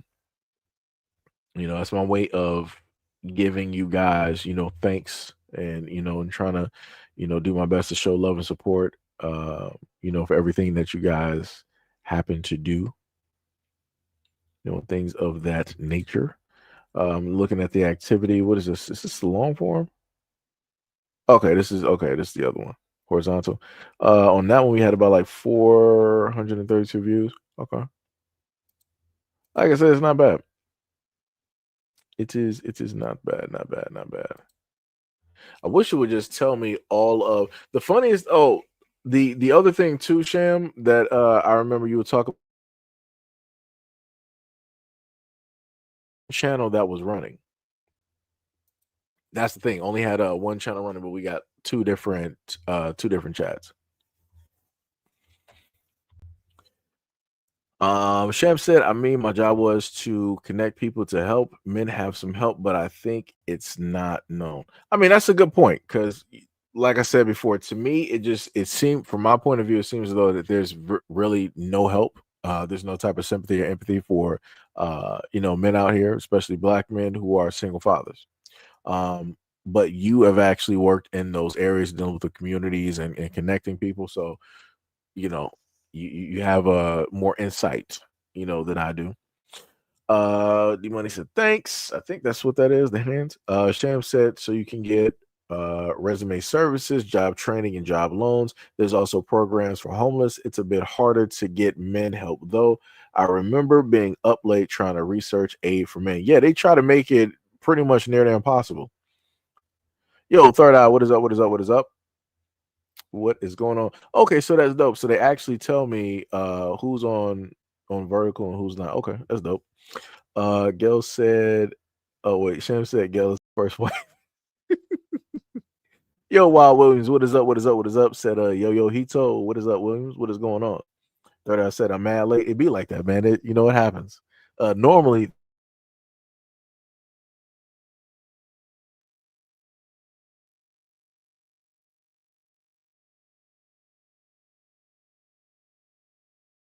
Oh, due to racism. Oh, that's crazy. I'm not sure who. I mean, it's sad that that happened. Because there's a black girl that I'm subscribed to on Patreon, and she does artwork where she pretty much redraws certain anime or whatnot or whatever in pretty much her image. And the main thing that she would always get, and I went through her Twitter, and the main thing that she would always get, she would get a lot of this racism and hatred, specifically from white folks, right? And then number two, from other folks out there, when it deals with her reimagining and drawing the animations pretty much in her image. And I'm like, that's weird. I'm like, so out of all the places that you can go on social media, you're going to an artist that draws the artwork in her image, and you want to say that she's problematic? That's crazy. So I'm like, no, I'm about to throw some money down to support you. I'm like, we're not doing that. She even she has a YouTube channel and things of that nature as well too. I actually covered her story and her platform in some videos years ago. Years ago.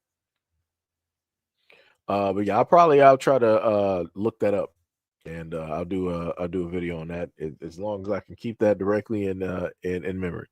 Wild Williams said E for everyone. Hack said at the other mods, anyone play TC GP? I think does anybody else play any trading card games? I'm not actually sure.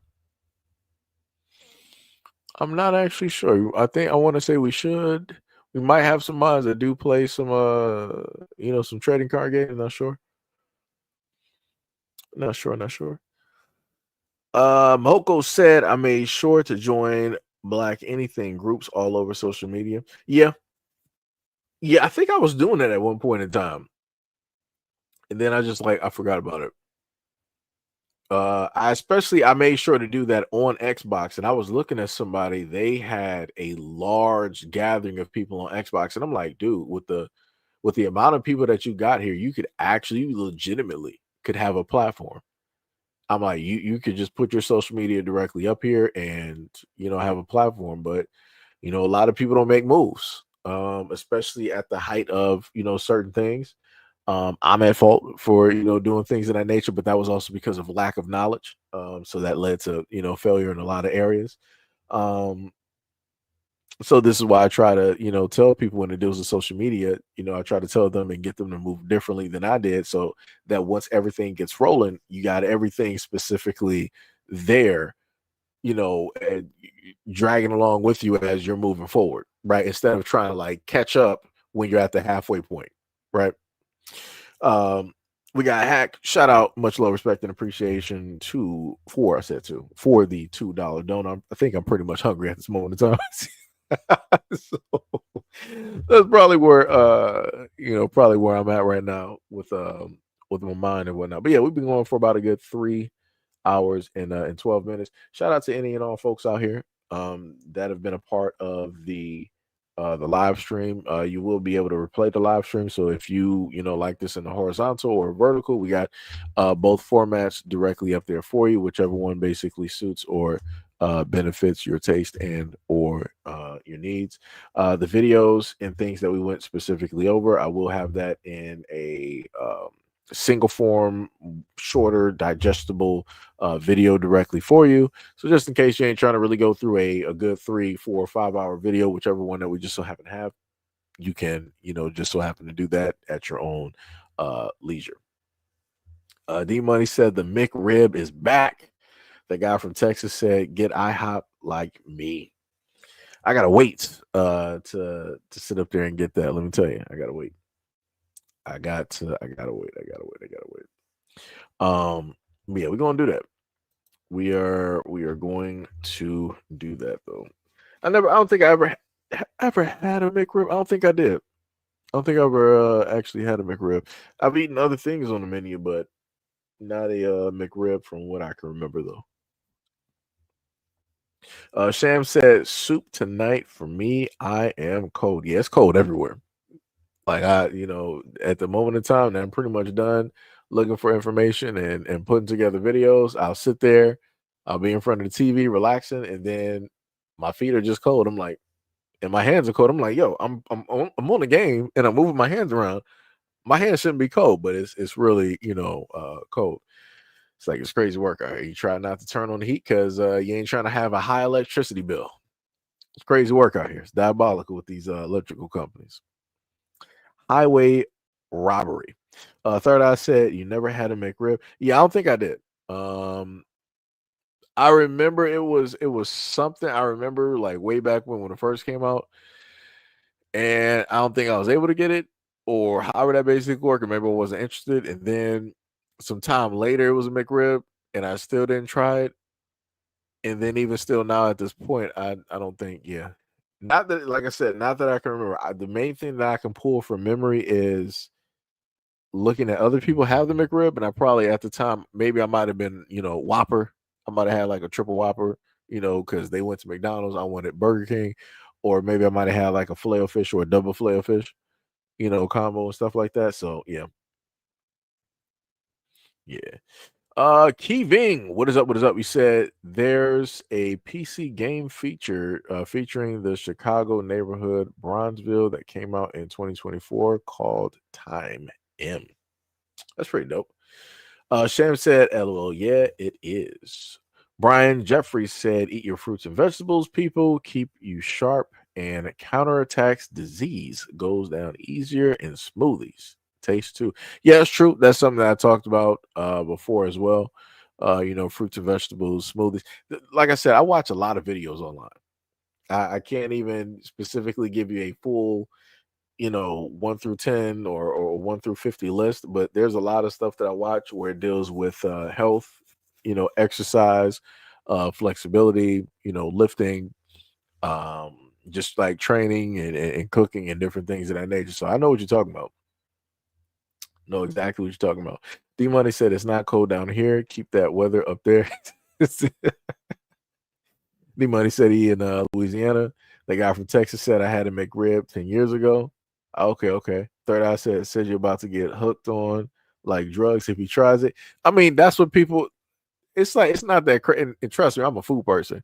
It's not that crazy to me. It's just like when everybody was going. That was the biggest government social experiment, if I could ever say that I saw one live, which was the Popeyes chicken sandwich. Like how crazy people was going over that and going to jail over it and like selling that for like $20 a pop and people were buying it. Yo, it was crazy. There were drugs in that sandwich. I don't know what was in that chicken, but that batch that was the batch that had some crack. It had some cocaine directly in there. Like people were just there, and people were angry when they couldn't get it. That's how you know it was something in that food. Brian said, if you ever feel tired, try a fresh smoothie instead and feel the energy levels after. Oh yeah, I know what you're talking about. Shout out to Rob, one of the black male role models that I have. When me and my boy Chris, Ricky, and Daniel's son would play basketball, Rob he brought a table, he brought a bag of mixed fruits along with a fruit juice, and he put together like a smoothie. And when I tell you, like we were out there in the hot sun, it was hot. The sun was hot, and just the air itself was hot. Right, we're drinking out the water hose like you would normally see, kids do. We had that smoothie. Let me tell you, my energy came back in probably like less than like 5 minutes. I was all types of refreshed. I'm like, yo, I can do this. I was Captain America. I can do this all day. I'm like, and I think that was really my first time actually having a fruit smoothie. And I'm like, yeah, that's gonna be the main thing. The moment of time I get my money together, I sit up there and get a nice little machine. I'll start making my own little fruit smoothies and trying different things out and whatnot. But yeah, that was good. Like I said, you have fresh fruits in there and everything. Good stuff. Good stuff. Good stuff. Hoko said, I saw your Call of Duty stream. You destroy folks with the shotgun. Oh yeah, we still taking out. we still taking out folks with the shotgun. Let me tell you. This man D Money said the McRib is the Lord's work. But yeah, like yo, Mahoko, I got some other videos. I'm probably gonna you'll end up seeing them for some of the videos that I got later on. I'll probably play those instead of y'all looking like at a still screen or whatnot. But yeah, like I said, primarily shotguns and LMGs are my favorite, and it makes all of the racists go wild. It don't matter if it's their kids or if it's the parents themselves. They all go wild. You'll happen to get some messages. You'll get some people online. Because the craziest thing about it is that there was a what was it? It was a young. I'm not even sure how old she was. I feel like she was a woman, but her voice was just small at the time, or maybe it was a voice changer. But the moment in time that I beat her with the shotgun, she got on the mic and started talking about stuff dealing with like welfare and government assistance. I'm like, oh, you one of those? I'm like, you really mad about that? You mad about that? I'm like, you really tight about that shotgun? Huh? I'm like, yo, that's some crazy work. That's diabolical. I'm like, I ain't never been on welfare. I don't know what that's like. But I've been broke my whole life though. So you got me on that. Broke my whole life. It'd be like that. Still ain't gonna help you when it gets you in the shotgun though. But like I said, I love it. The moment in time I get that type of energy, on any type of shooter from white folks. Oh yeah, it's game time. You're gonna see me at my best. I can't wait for you to show up in chat.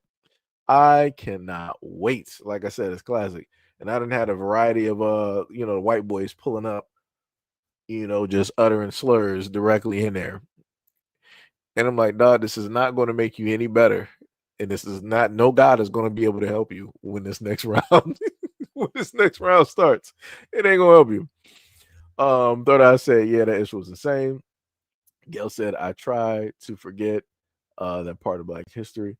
Brian Jeffries said, monosodium, what was it? Glutamate is a exotic toxin and is addictive. It's in Popeyes and a lot of other fast foods and processed foods. I believe it, yeah. They call it MSG. Okay, yeah. The guy from Texas said there must be drugs in that Starbucks bear cup. Yeah, it probably is. As soon as you touch it, start going wild. Tippy said, I fell asleep. What did I miss? This woman here. Look at this. Just falling asleep. Sham said, I'm going to make musu pork tomorrow. It's a Chinese dish they eat with Chinese pancakes. It's really good. See, Sham could literally make a whole thing of cooking on TikTok. I can just already see it, but Sham is too shy. She's not going. She's not going to do it. And then automatically you're gonna have people automatically thinking that Sham is 12. And I'm like, you know what, Sham? You might as well feed directly into that. People hear you and they automatically think you're 12. You might as well just walk directly into it. Walk directly into it. Sham, the 12-year-old that can cook. Chefing it up. Might as well do it. Was the third I said I remember part of Capitol Boulevard here in Raleigh, North Carolina was 70 jammed. Yeah, it was 70 jam because the drive-through line spilled out to the actual traffic. That's crazy. That is crazy. Oh my goodness. Here we go with Gail talking about somebody almost got me. That's diabolical. Third Eye says 70%. I mean, okay, I got you. That guy from Texas up here laughing. Hack said you should report them. No, I do report them. I do sit up there and report them. But again, I got to beat them. It makes no sense to sit up there and just report people and not being able to beat them. You got to solidify the reason that they're going to be racist. You got to give them a reason. Got to give them a reason. Like I said, I love it. 100%. Like I said, I love when the racism is flowing. Shout out to Call of Duty because they can always seemingly bring out, every Call of Duty brings out the true racist. I love it. I love it. It's a little bit of it in Battlefield, but remember, people got to actually text, things out, and that takes time. But when it deals with, Call of Duty, it's different. And then I made sure to turn off the profanity filter so that I could actually see all the stuff that people are typing. Because I was probably actually missing some good racism, some good old classic American racism. I was probably missing that because it was blurred out. Crazy work. Crazy work. Sham said, LOL, it's too many Geppettos out there. When I get on a game, first thing they say to me is, how old are you, little girl? That sounds like a dude trying to get you into like the ice cream truck. How old are you, little girl? Want some candy? I got some more candy in my truck. Got some candy in this trench coat. That's, like I said, it's crazy. Oh my goodness, that's diabolical. Diabolical indeed. D Money said facts. Make sure they have a reason to hate us. That's bars. That's bars. Got to give them a reason every single time. That's again, like I said, that's why I love using the shotgun. People do not like it, even though. Now, I want to note to anybody else that actually plays shooters, has been not a time on Call of Duty. Well, let me rephrase it. Anytime I play Call of Duty, there's always times where I'm getting long range and then outshot by somebody with an SMG, a DMR, assault rifle, or a sniper. Right? All of those can happen. People can sit up there and quick scope you. They got the ADS as quick as possible. But the moment in time you pull a shotgun and you start bodying teams, matter of fact, I think I got to make sure, because I am up here. I'm going to record the match that I had where I was fighting several PC players. Right? It was me. It was basically 1v6 because the rest of my team left because they couldn't handle the deficit. And then I had two randoms that was with me. But realistically, I had the most on my side of the field. It was me versus other PC players. And one of the clowns wanted to say, like, yeah, good game, but you're not that great. I'm like, dog, I literally turned like Ultra Instinct. I kid you not, when I can happen to show y'all that match, Ultra Instinct kicked in for me at the tail end of that match. I was going like left and right, just sitting up there bodying those fools. And you're going to sit there and try to tell me I'm not that great. I was Kobe. I am the team. I was Jordan. I didn't have a Pippen. Like, what are we talking about here? I scored 20, close to 30 by myself. No assist. Like, what are we talking about? Like, it's crazy out here. It's diabolical. It's crazy. But like I said, it's always the PC players, though. Yo, Joyce, what is up? What's up, Joyce? Up here laughing. What is it? Sham said, I should tell you what happened when I joined a PoE guild. Oh yeah, I got to hear about that one. I'm gonna ask you about that when I talk to you on I think probably on Steam. Yeah, you're gonna have to tell me that story. Oh Lord, that's probably why you're not playing Path of Exiles right now. I can already tell. Oh my God, here go Gail talking about under some literal Euro Caucasian hypnosis. Oh my God, this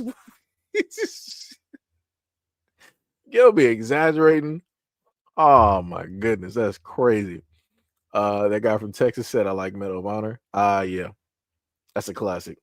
That is a classic. Sham said on 7 Days to Die, you can add mods to the guns. I like using the shotgun because of the heavy hits. I put a sniper scope and automatic on it. I was invincible in that game. I mean, you still got that.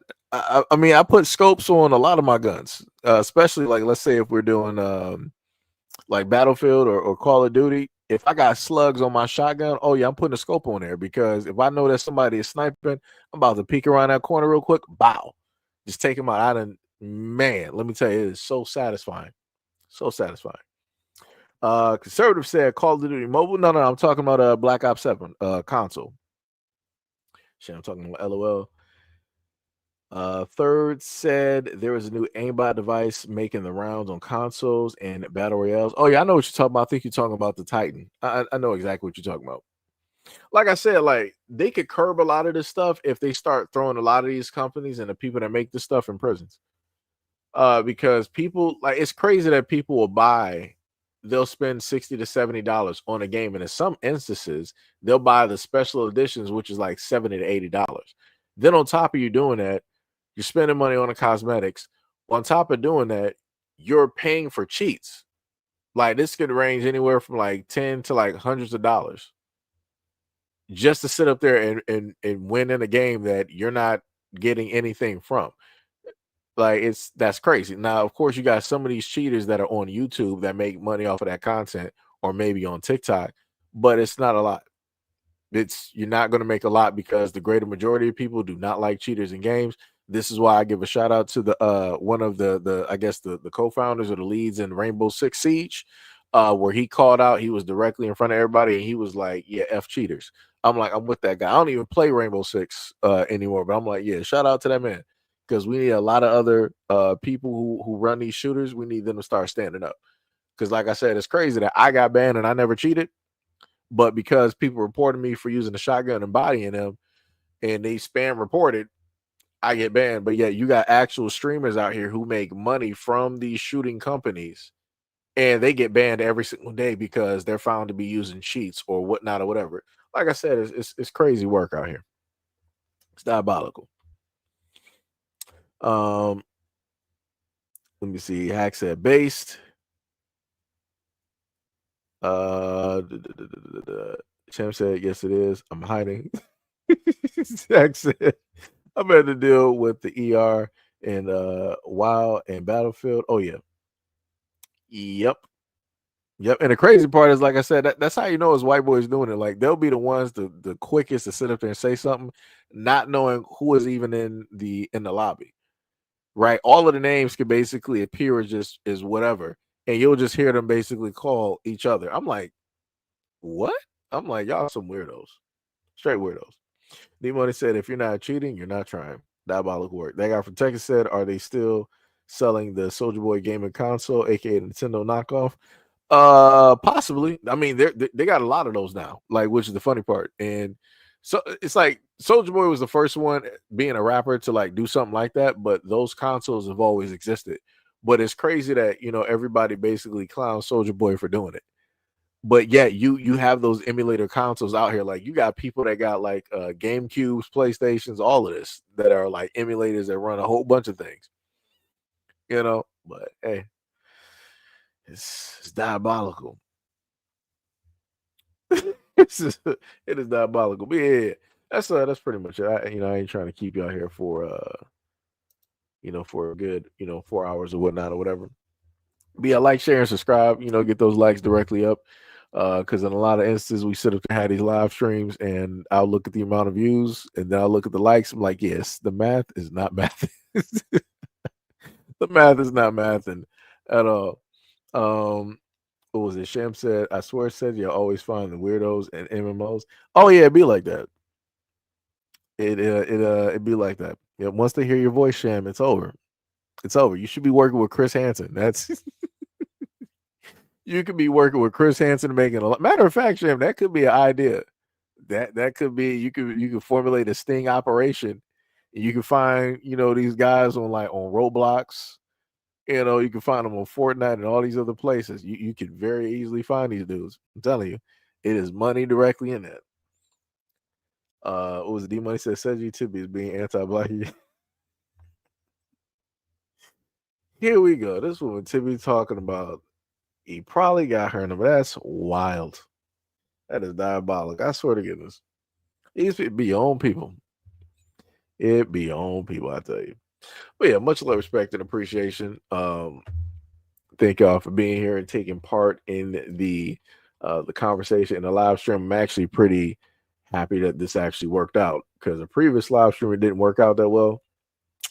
And for anybody who did not see the original video, the original video is in one of the live streams. It's not in its full totality because we had to blur stuff, but even with blurring, it still didn't, it didn't matter. But we have a portion of that video in another short form content on, this platform, on this channel. That one is titled Black Students Attack a Mother and Two Kids. So you can look at that and, listen to that commentary if you would like to. And again, any of the videos that were talked about or referenced directly in this live stream, we will have those in either in one video or multiple, shorter form, videos directly out there. So I was gonna say, let me know what y'all think about this live stream in the comment section below. But we've been on live stream. Yeah, I'm hungry right now. But yeah, peace, love, and stay tuned for the next video. Peace out.